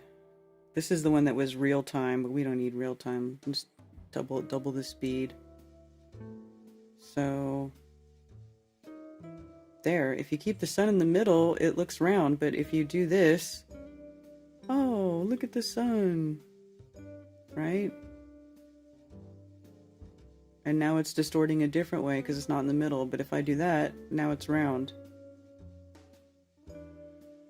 You know? I mean, and look at the table. Look at the table. Put the table in the corner. Put the table up here, it gets distorted. Watch the house. Put this house over here, it gets distorted in the corners. That's just 360 video, you guys. So, look at this thing. Here, let's make the tractor. Tractor gets all wonky. Look at. See, that's just how 360 video is. So, you guys can't... This is not evidence of anything being faked. I'm just saying, it's not. If you understand how video works, it's just not evidence of anything being faked.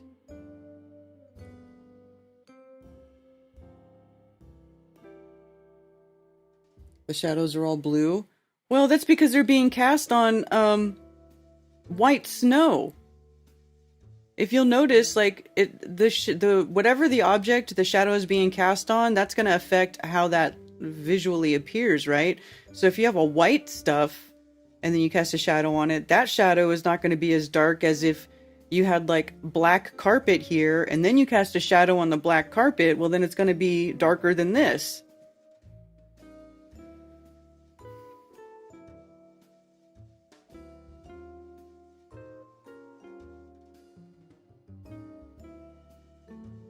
I didn't get Mac anywhere.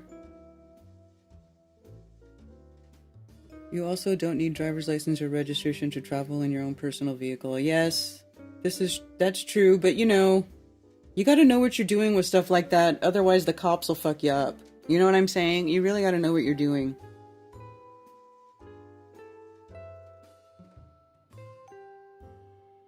I think it's strange how the sky stays blue the whole time in the north. 24-hour sun, you see the nice orange colors. Well, I think it depends. It depends on the humidity level, Dr. Bass-Ackwards, and it depends on how far away you are from the pole. If the sun is able to get lower in the sky because you're further away from the center, even though it's still 24 hours, as the sun gets lower and you're looking through more dense atmosphere, then you'll get more weird colors too, like the beginning of a sunset. They faked it or not, that is very possible on Flat Earth as well. It is possible. We've just been talking about it. I tried the legal stuff, it didn't work at all. Tried acting as the beneficiary of my estate and the judge just had the cop identify me and she asked me, how do I plea? Didn't want to hear anything else.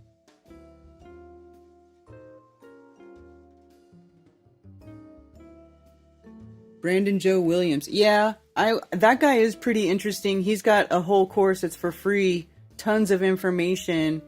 That guy, I would say anybody who wants to really dive into that stuff, yes, go look at Brandon Joe Williams. I subscribe to his newsletter and stuff. Yeah, it's interesting.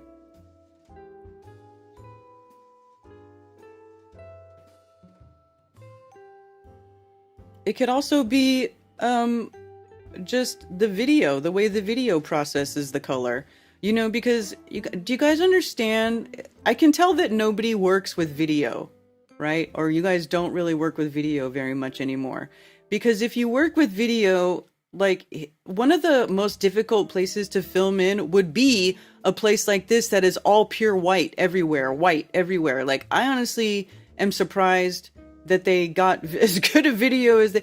I mean, look at how washed out a lot of this stuff is. You know, you guys are over scrutinizing. You guys are thinking way too much. Oh, I've never seen a blue shadow. Well, how do you know that's even blue? That's just the way that the video is rendering that color. Maybe it looks different in real life. A lot of times things do look different in real life than it does on video. I'm just saying. You guys are just... It's not fake. Antarctica wasn't fake. I stand by that. I said that from the beginning, and I'm saying it now. Antarctica wasn't fake. There is nothing that was fake there. We don't have to make excuses for things we don't need to make excuses for. This was already a known phenomenon. We already knew this. There's zetetic books, flat earth, geocentric zetetic books that talk about this. This is a known thing. This isn't new information, and it isn't fake. It's just how the realm works. And everybody needs to quit trying to make excuses to make the physical realm fit your idea of what you think it should be or how you think it should work. Because Mother Nature is not under any fucking obligation to do what you want it to do or to make sense to you or to do anything to help you in the feels. Okay? Seriously.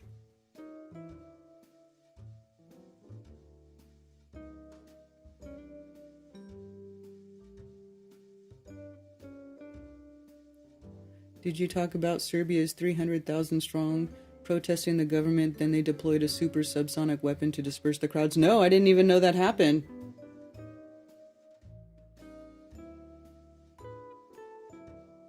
Shadows on blue are snow. Ask any artist because snow is water. Yeah. It always looks different in video. Yeah, Crow 777 does have a great legal playlist. There's this guy that was on Crow who talked about having an ambassador license plate and not having to register your vehicle because you actually own it. Yeah. Right, it's okay for them to see what they saw. Yeah, exactly.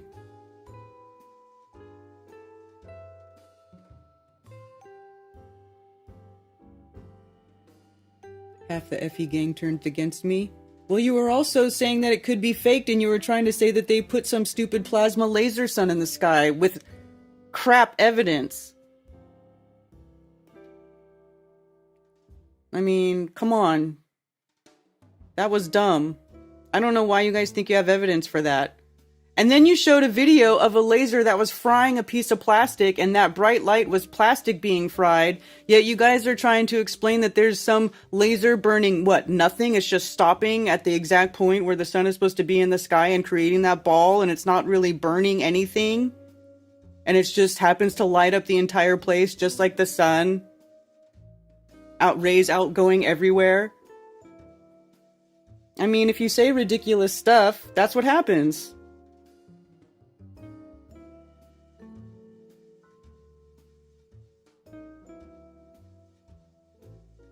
Chat of Chong looking mofos.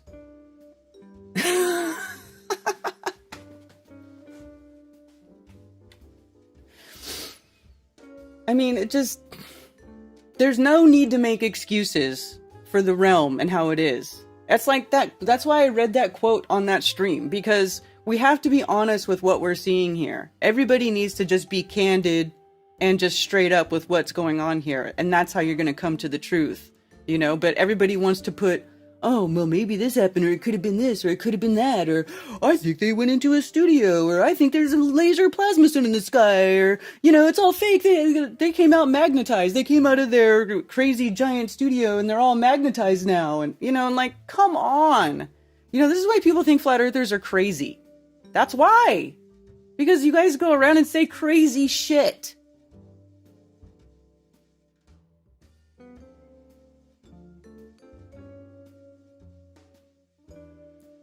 Why are you yelling at Dave? He's a good boy. Why are you simping for Dave? Do you not think that Dave's an adult and he can handle it? Like, seriously. Do you think Dave needs you to defend him all the time? Flat Earth is a cult, though. Well, you know, if you go by what the definition of a cult is, you could call anything a cult. You could call anything a cult. And yes, some people do act culty. 100%. Thank you for calling Coffee Talk. You're on with Karen B. Hey, Karen B. Tony Coriolis. What's up, Tony? Hey, not much. I have a question for you. I saw something in my Farmer's Almanac, and like this past week, eventful week for sure, but it said Wednesday, Friday, and Saturday. It was Ember Day. Have you heard of that? Mm-mm. So apparently it's 4 times a year. It's like at the start of each season, they have Ember Day. Like, if you go through, it's on like 3, 6, 9, and 12. But yeah, at the start of each season, it's something with like a religious fast on those days. So Wednesday, Friday, and Saturday. But I never noticed it until just flipping through the book this past week. And what's the significance of that?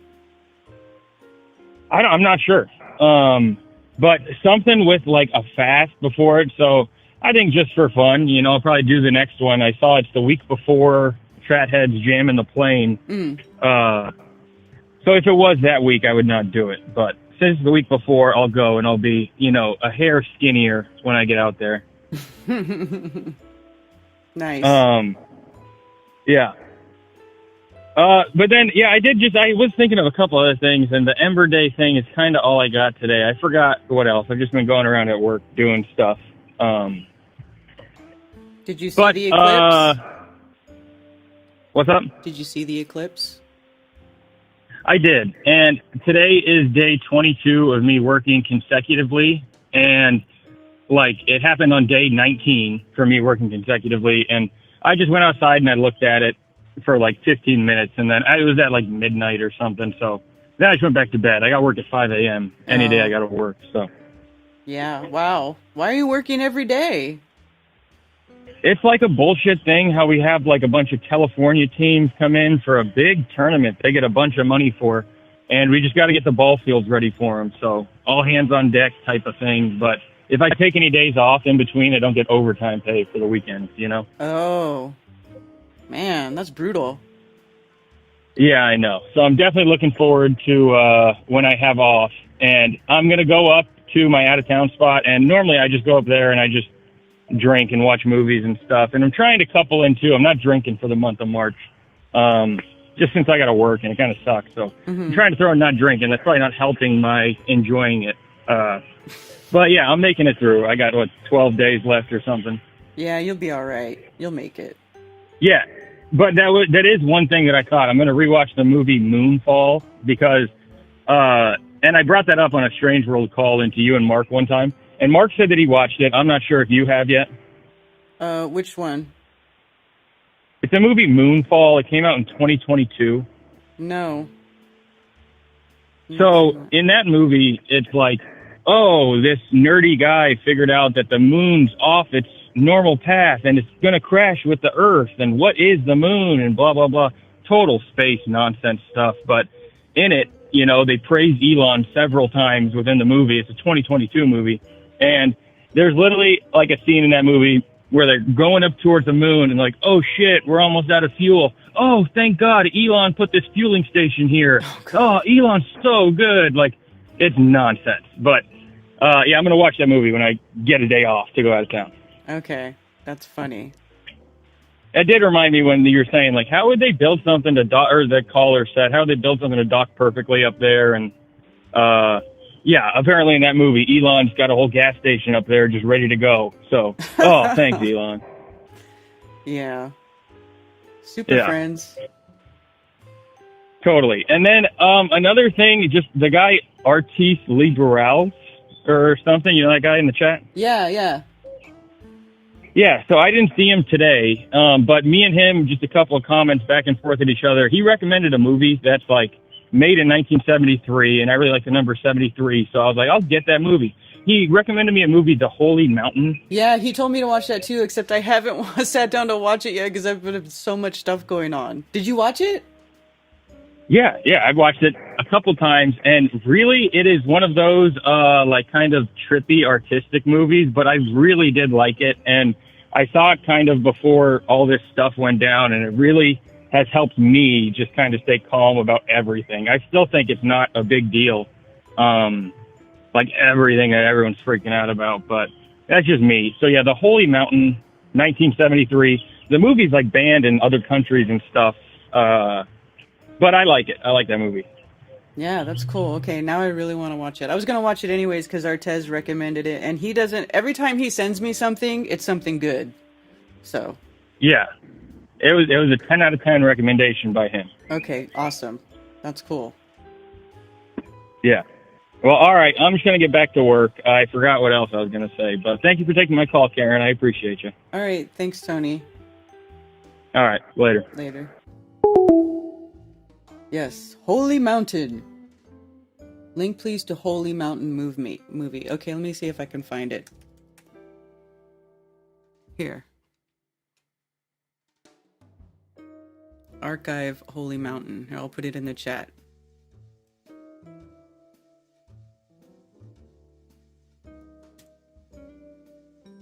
Let's see, does anybody in Rockfin want that? Peace officer is an oxymoron.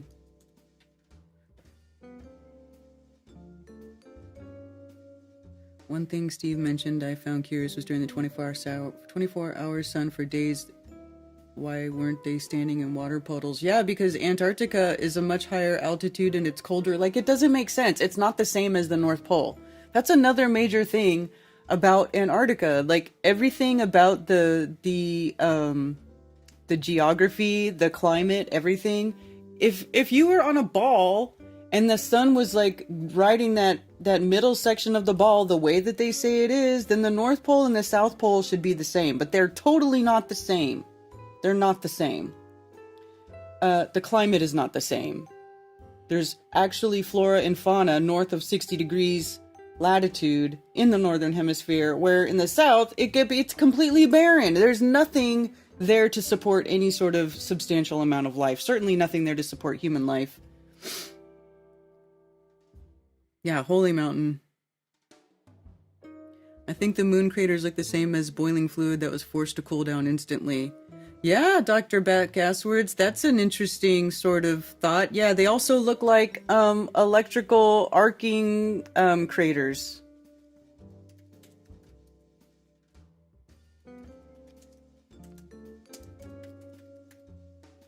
See if I can find some.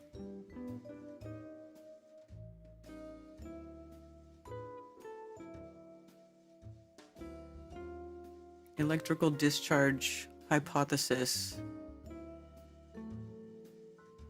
I don't know if this is looking what I'm thinking of, but this looks interesting. I'm going to download this PDF, but that's not what I was looking for. But I'm going to look at that later because it looks geeky.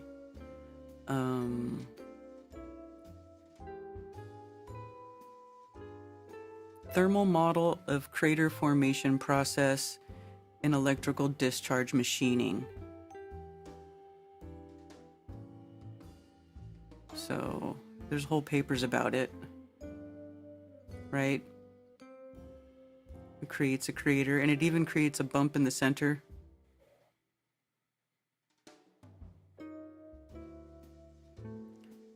Let's see. Here we go.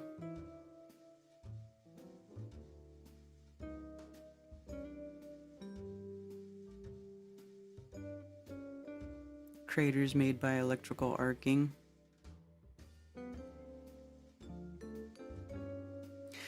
It's weird though, maybe the electrical arcing isn't quite perfectly circular though, so it could have been fluid based? I don't know. That's an interesting thought.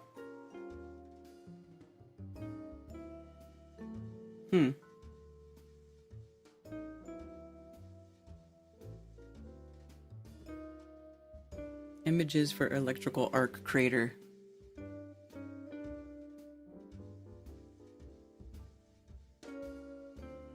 Impact craters versus electrical discharge craters.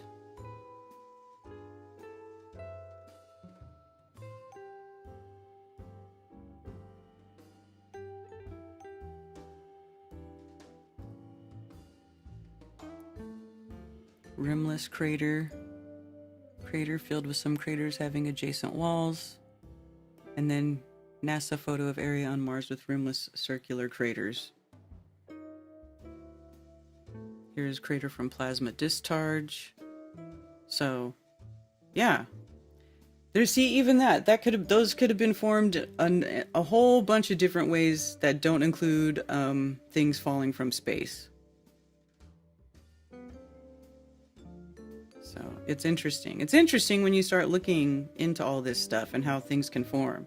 There's more than one explanation most of the time for most things. Plasma and projected. And the analemma shouldn't be an oblong figure 8. I agree, Kyle. The analemma should be it should be an equal 8.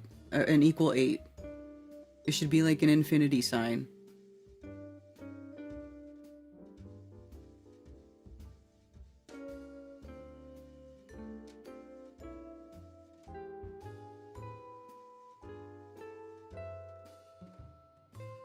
Laser ablation craters also look like dissolution patterns for many minerals in a briny solution. Craters also look similar to how yeast looks. If you ever made sourdough from scratch, you would know what I mean. Yeah, bubbles. Rock fins messing up, is it?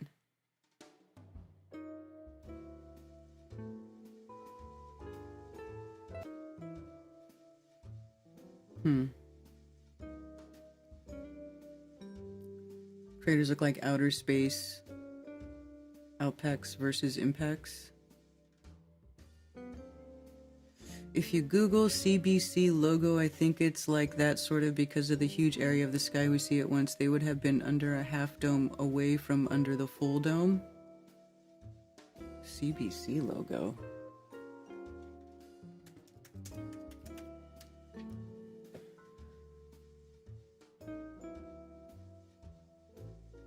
Like this shape?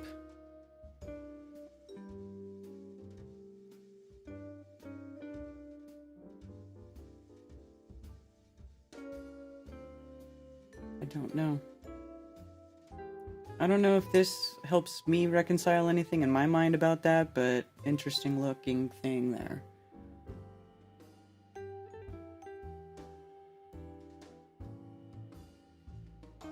Where are these pics from? They're from the internet. That was a search. I searched electrical arc crater.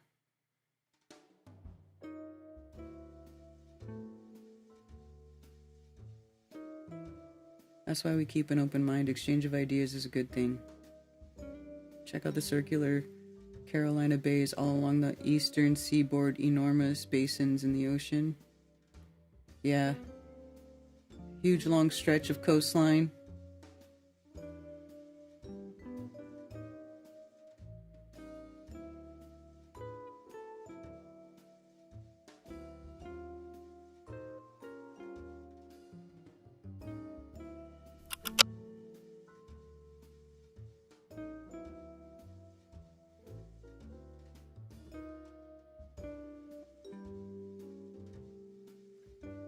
Can they be? No, not NASA. No, I was looking at. I don't know where they're from. They're all from different stuff. Craters are electric. Thunderbolts.info. Okay, so Thunderbolts is the electric universe place. Actually, Bob used to really like watching this, looking at this stuff from Thunderbolts. Because they were, they're the electric universe people. In laboratory experiments using electric arcs, plasma physicist C.J. Ransom produced the craters in the above photo. This cratered surface duplicates many characteristics of planetary geology. The craters tend to clump according to size and to fall in lines and arcs. Notice also that the ground appears to be burnt or discolored where the discharge was strongest and the craters the densest, not unlike the surface of Mars and other rocky bodies in the solar system. Of course, they still think that that there's a solar system and that the Earth goes around the sun and blah, blah, blah, blah, blah. But they think that the universe is electric and that's the driving force behind stuff, not the unknown dark energy, gravity, theoretical gravity model. It's funny. Some of these are, forming hexagonal craters.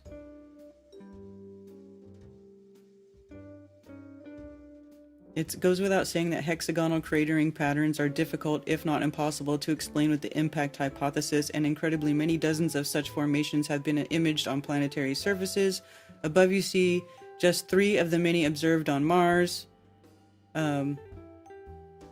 So yeah, an impact crater wouldn't make a hexagonal shape. That would be weird, right? And of course, hexagon is part of sacred geometry. Craters with twin peaks. Oh, this is a 3D thing, obviously.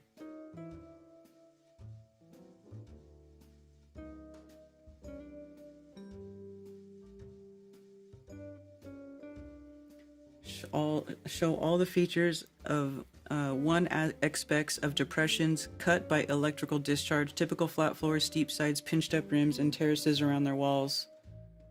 But instead of central peaks, they have central craters. 2 more craters that are similar lie to the southwest. Huh. Yeah, so all this stuff can be explained by electrical discharge too, which is interesting. Domed craters.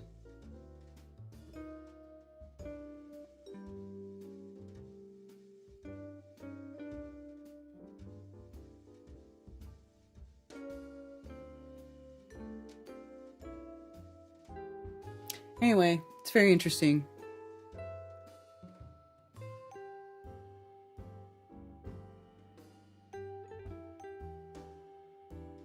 I mean, who knows how the sky works? There could be some kind of crazy crystalline wackadoodle structure up there that refracts all the luminaries and makes them do what they do. Who knows?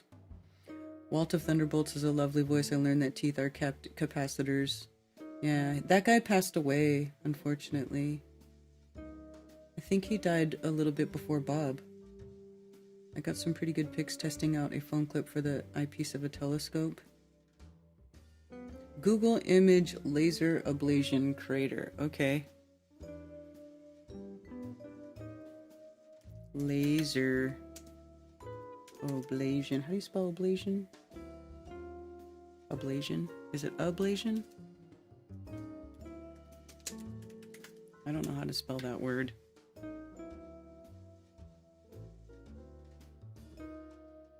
Images. There we go. Oh yeah.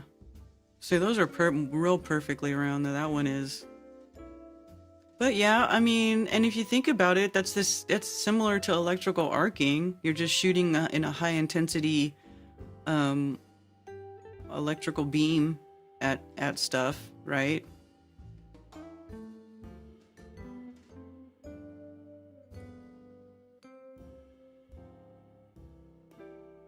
Laser ablated craters.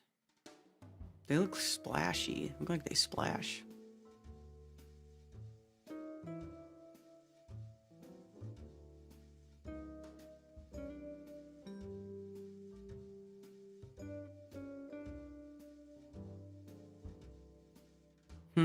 Interesting. Yeah. Yeah, all that stuff fits. Thank you for calling Coffee Talk. You're on with Karen B. Karen, it's Glenn. I just had an idea this week that, I don't know, I guess you have a couple of people who mess a lot with magnets. Cami and Zach Sabala. They might be interested in this. And they may have already tried it, but I'm referring to the diamagnetism of water, its tendency to repulse electric, magnetic fields. Mm-hmm. There's some a little bit of confusion. I haven't gone into it at all, but there's a little bit of confusion as to which is more diamagnetic, salt water or fresh water. I would say fresh water. That's what I saw a reference this week that it was salt water, so I'm not sure on that. But idea for an experiment, real simple, is hoping that the plastic Ziploc bag will not mess with things with its electrical charge.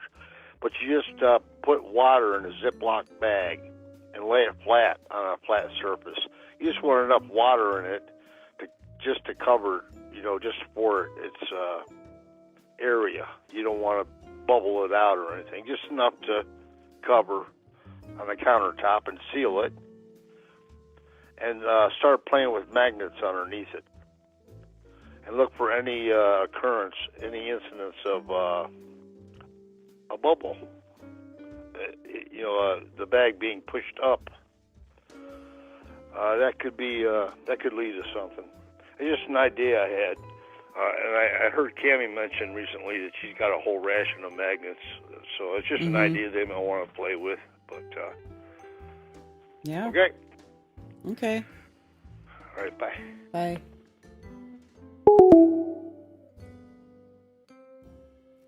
Pull that pic I just sent you in Skype. So this is what Cammie just sent me in Skype.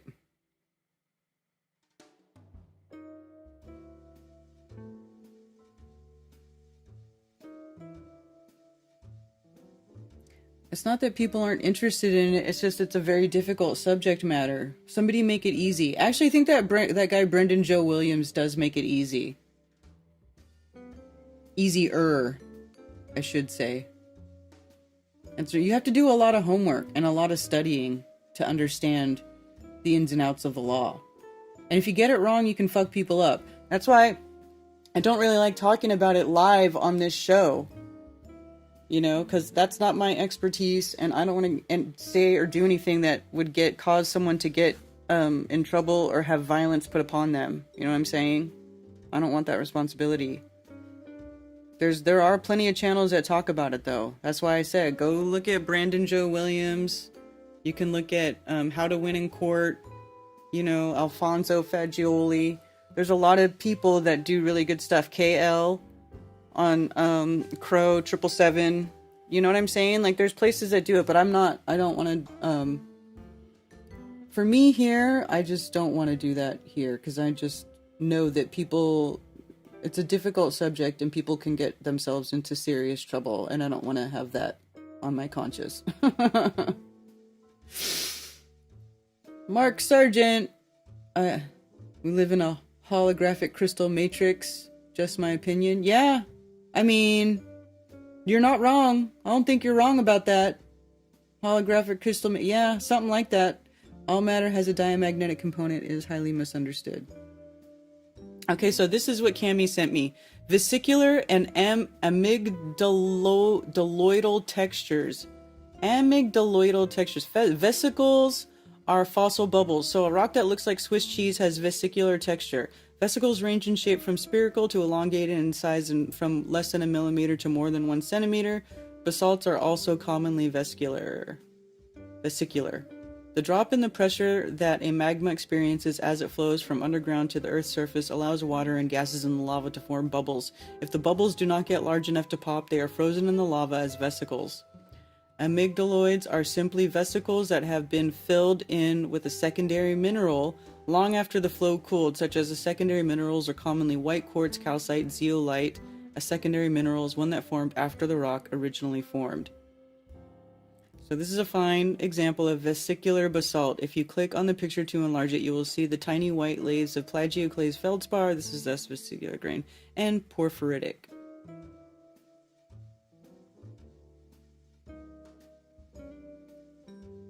So, yeah. It's cool.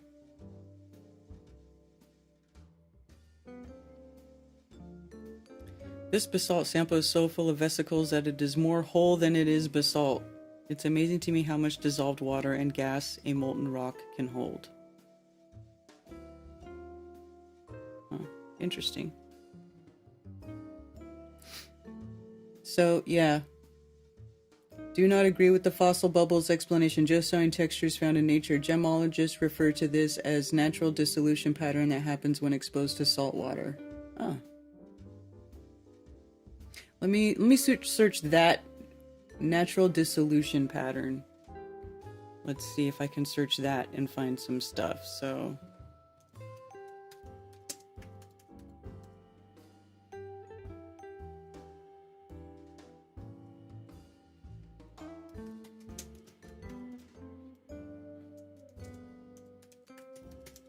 I'll put in minerals. Natural dissolution pattern in minerals. Mineral dissolution and precipitation.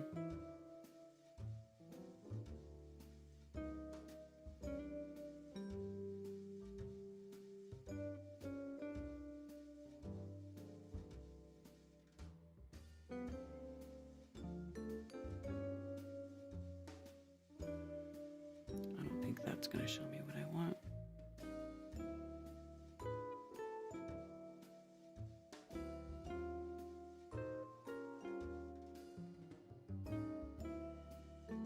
Morphology of garnets exposed to dissolution in natural chemical.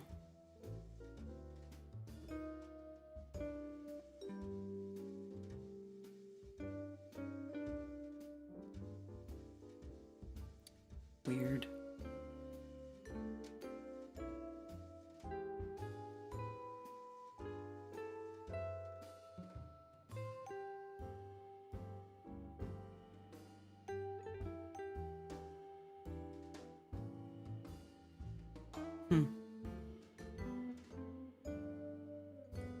That definitely doesn't bring up the same imagery, does it? Gets super geeky.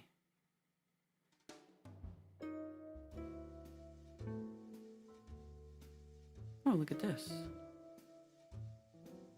Radial geometry, dissolution phase diagram and radial geometry.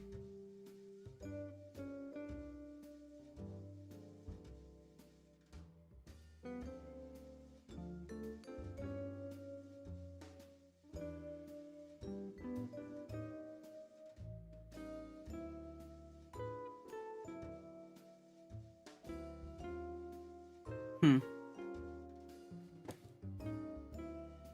would have to find on Geek Pages, yeah. You guys wearing green today? I have green on my Unveiling This Realm shirt. And I have green on my eyeballs.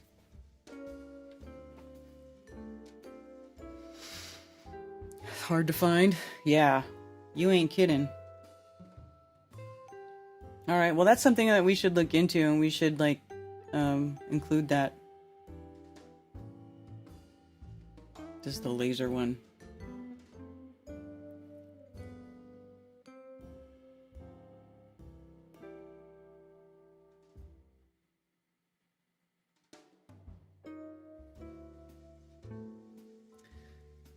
Alright, what time is it? What time is it? Oh, 12:30.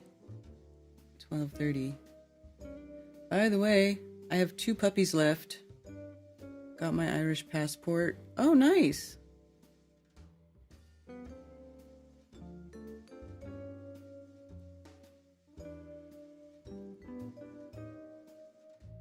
Luna Jane says, we're more enslaved each generation, one more generation, and no one will ever be free again. Well, thanks for that, Debbie Downer.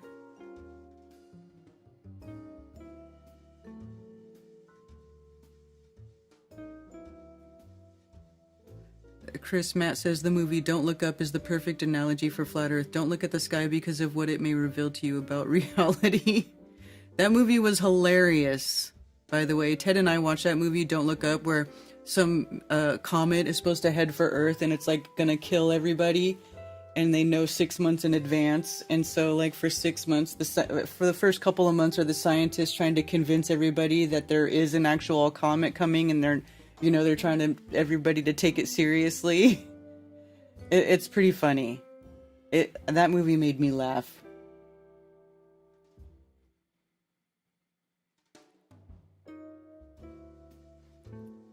How far away are you?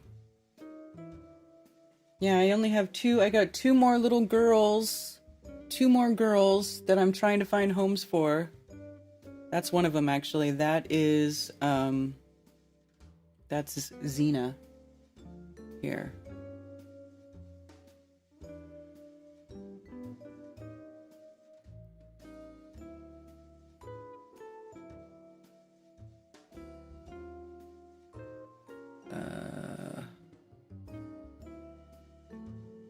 Here, this is my last flyer with my last 2 little bitches.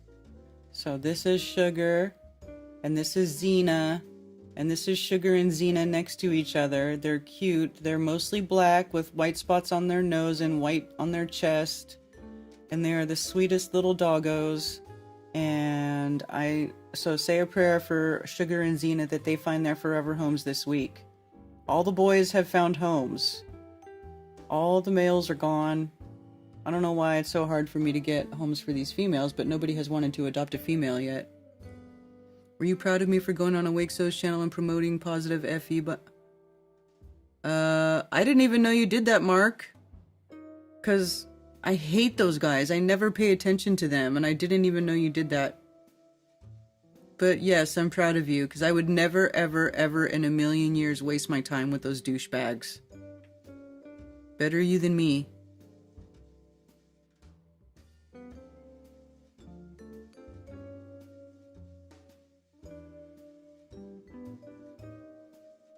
I like hearing about the moon. It's so mysterious. More, please. Yeah, man, you could just talk about the moon. Like, yeah, Cammy, right? What? That was great, Mark. I was there in chat, but I had to go with my other account, Blown Spokesman, because Dr. Bass is banned from their show, yeah. I know, they banned Ted from their channel too, because they pushed the jet fuel hoax, and Ted was going over there to talk shit in their chat, and they banned him too. Yeah. Yeah, aren't they cute? Aren't they cute? They're cute little puppies, and they're so sweet. They deserve a good home. They really do. Little sweeties. So sweet. They reached out, which is more than I can say for Dubé, who finally emailed after 10 years. When did Eric emailed you in? Recently?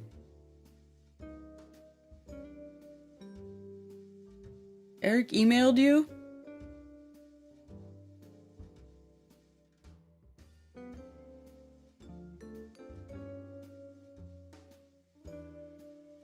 Or did you already tell me about this and I'm just forgot? You might have told me, but I don't remember. Clearly. That's why I'm asking. The Carolina Bays are over flat patches that all point north of Michigan. Point to north of Michigan.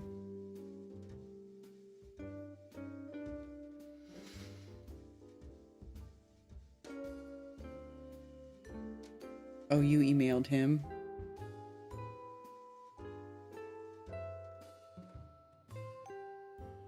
That guy sucks.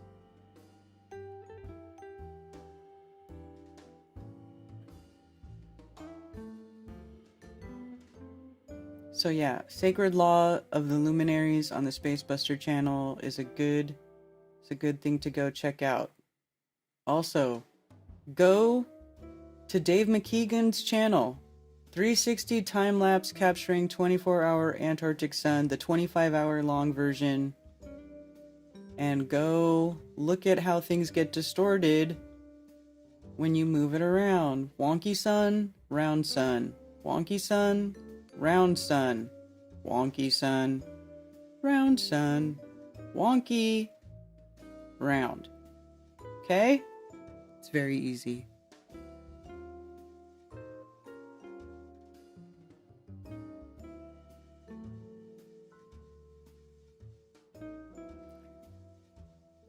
Resting dodgy pose.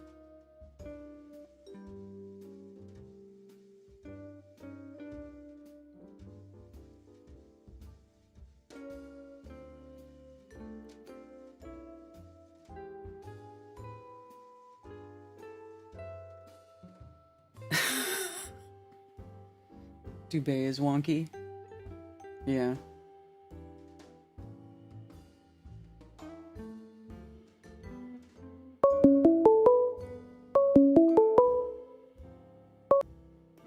Thank you for calling Coffee Talk. You're on with Karen B. Hey Karen, how you doing? Good. How are you? Hey, oh, pretty good. Hey, I haven't watched your video on the jet fuel hoax yet. I was just wondering, what your conclusion was. That there is no jet fuel hoax. Okay. So the amount of fuel isn't making the planes flash around on takeoff and landing? No. Okay. We explain all that in the like video. I said, I haven't watched your video yet. Yeah, all of that stuff is explained in the video, and also if you go to my video, the pinned comment, I have timestamps, because I know it's a 2-hour video, so if there's something specific you want to look at first, you can go to the timestamp, and it'll tell you where we're talking about stuff. Okay, yeah, it was a long one. Yeah. I was a little intimidated to sit down and watch the whole thing. I'll watch it on double speed or something. Yeah, you could do that too, for sure. Okay. Yeah, I know. I have a theory that the engines have gotten much more efficient, and it seems like they're compressing the air, and that wouldn't take as much fuel as older engines. You know, I don't know much about the topic, but that's only a thought I had. Yeah, that's exactly it. They have they're high bypass, high compression engines, and they get better gas mileage, but they still, they still have to. And then we also go over a whole bunch of air crashes, like plane crashes, where starvation of fuel is the reason that the plane crashed. Okay. So they run out of energy, right, to power the engines. Okay, yeah, that makes sense. And then, on a side note, INTJ friend, I had a thought on people. If 1 in 10 is a psycho or a sociopath or a narcissist, and then the amount of retards on the planet is in the millions, with 70 IQ or lower, and then people, non-player characters without an internal monologue, sometimes it's not best to try to convince people of certain truths. It's better for your own health and sanity just to love them from a distance. That makes sense. Yeah. Yeah. And I can tell you have an inner monologue because you listen quite often. I know you're listening to your voice as well, your monologue in your head. I have that same thing. I discovered and I watched a lot of inner monologue videos out there. I didn't ever realize that some people don't have them. It blows my mind because mine is talking to me all the time, even when I'm talking to you. Mm-hmm. Like I heard an interview of this wife interviewing her husband who didn't have an inner monologue, and she asked him, if you were in a room by yourself with no other stimuli, just with a chair in a room, what would you be thinking about? And he's like, nothing. I wouldn't think of anything until someone else came in that room. Does that blow your mind? Yes. Like it does mine. Yeah, like I used to ask people, what you thinking about? And they'd say, no. I'm like, you liar. Of course you're thinking about something. Yeah. There are people out there that literally are thinking about nothing. I envy them and I pity them at the same time. That would How be peaceful weird. that must be, but then what they're missing out on as well. Yeah. Huh. Anyway. People fascinate me. And another thing I've been looking out for is you can tell a psycho by their forehead wrinkles. Really? When you squinch your eyebrows together, like you're worried about or you're thinking about something, if people don't have that and they have a smooth forehead, watch out for them. Huh. Okay. Because they're probably psycho. Because psychos don't worry about anything like normal people do. Oh, I see what you're saying. So they don't have those wrinkles. Isn't that fascinating? The only one I'm pretty sure of is what's the mayor of Chicago? Brandon, I forget his last name, but he's got a completely smooth forehead. Weird. And anyway, it's interesting. Sometimes it's that simple to spot people, by the wrinkles on their forehead. But anyway, this stuff fascinates me. But anyway, you didn't take MBTI yet, did you? No, I've not had time. Okay, I'll stop asking. Well, I'm sure you're an INTJ.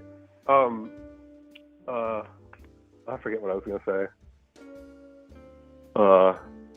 It is 16 personalities. It only takes like 10 minutes, maybe like 5-10 minutes.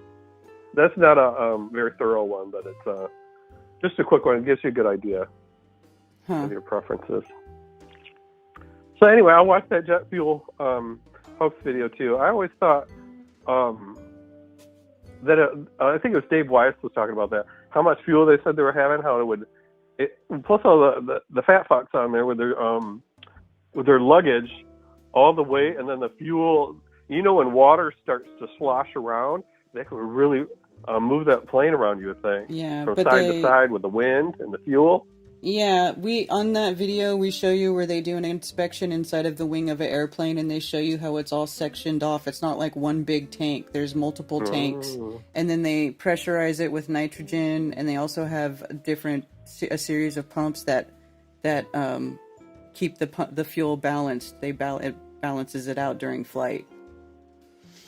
Oh, gotcha. Okay, I'll definitely watch it then. Okay. Thanks for that. Yeah, no problem. I hope you find homes for your puppies. I don't know why they won't take girl dogs. I have a girl dog. She's 15 years old. She's on her last legs, but they're wonderful. I think they're almost easier than boy dogs. Yeah, they're great. They're sweet little girls. They're a little calmer. They're a little. I don't know how to. Yeah. I've only had two boy dogs and one girl dog, but she's so wonderful. Yeah. Anyway, I hope you get good homes for them. I'd take one, but this one's put me through the ringer. She's been so busy, full of life. Not to be gross, but she eats her own feces every chance she gets. Oh my God. And and just now she can't hold her bladder. I don't want to euthanize her. I want to give her a natural death. I wonder what your thoughts are on that. Is that too depressing? Well, no. I would say as long as she's not suffering, She can't stand up good. I'm hand feeding her, bringing her. I stand her up to drink her water. She's not like crying in pain or anything. Like where it's like I can't. You know what I mean? I gotta I got to put her out of her misery or anything. So I'm just continuing on with her. You know, I don't know. Some Hindu people and different people, different faiths are like, don't take away her natural death, her right to a natural death.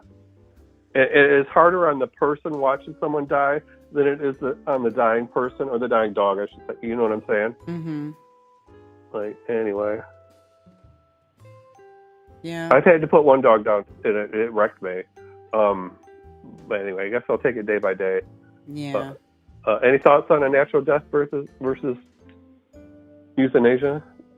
Like I said, as long as the animal's not suffering, you know, I think that's the deciding factor. Is the animal in an extreme amount of pain? Is it just like a crappy form of life? Is it, you know, is it suffering? If not, then you could probably just let it die naturally. I don't know.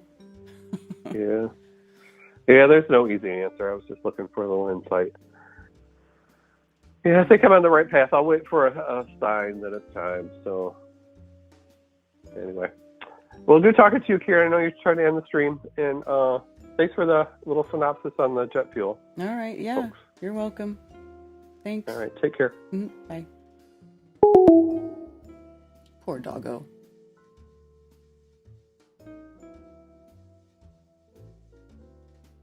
Yeah, that's all I would worry about is if the animal is suffering. You know, you can let them grow old and live their life out, but as long as they're not suffering. I cannot accept no inner dialogue. How do you, when you have a pee or feel hungry, how could one conduct themselves without constant direction?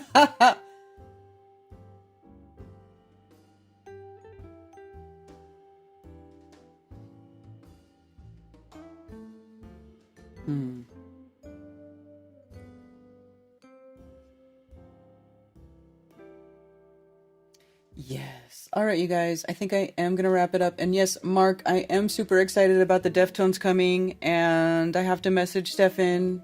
I know they're going to be in Atlanta tomorrow. And then next Monday, they'll be here in Charlotte. Oh, it's going to be awesome. It's going to be so fun. So, and I don't know if he's getting to town a day ahead or not. It's like a 10-hour drive from Florida to Charlotte. So it's like they basically have to drive all night when they leave Florida to get here, and I don't know what time they get here, so I don't know. I still don't really know exactly what's going on.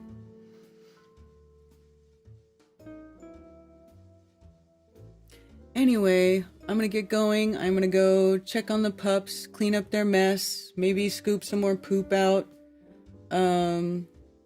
see if I can... Nobody's messaging me that they want puppies. That's sad.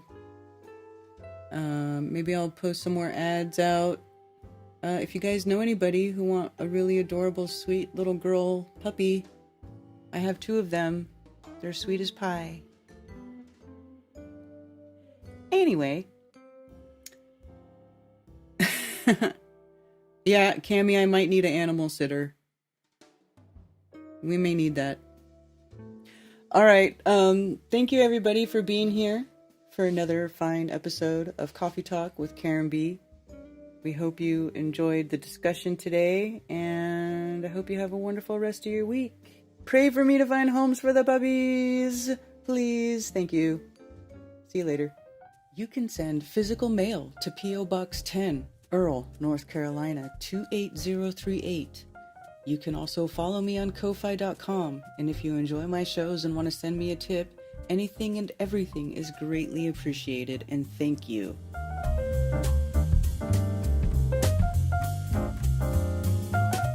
And it's official. Flat Earth Festivals has been retired.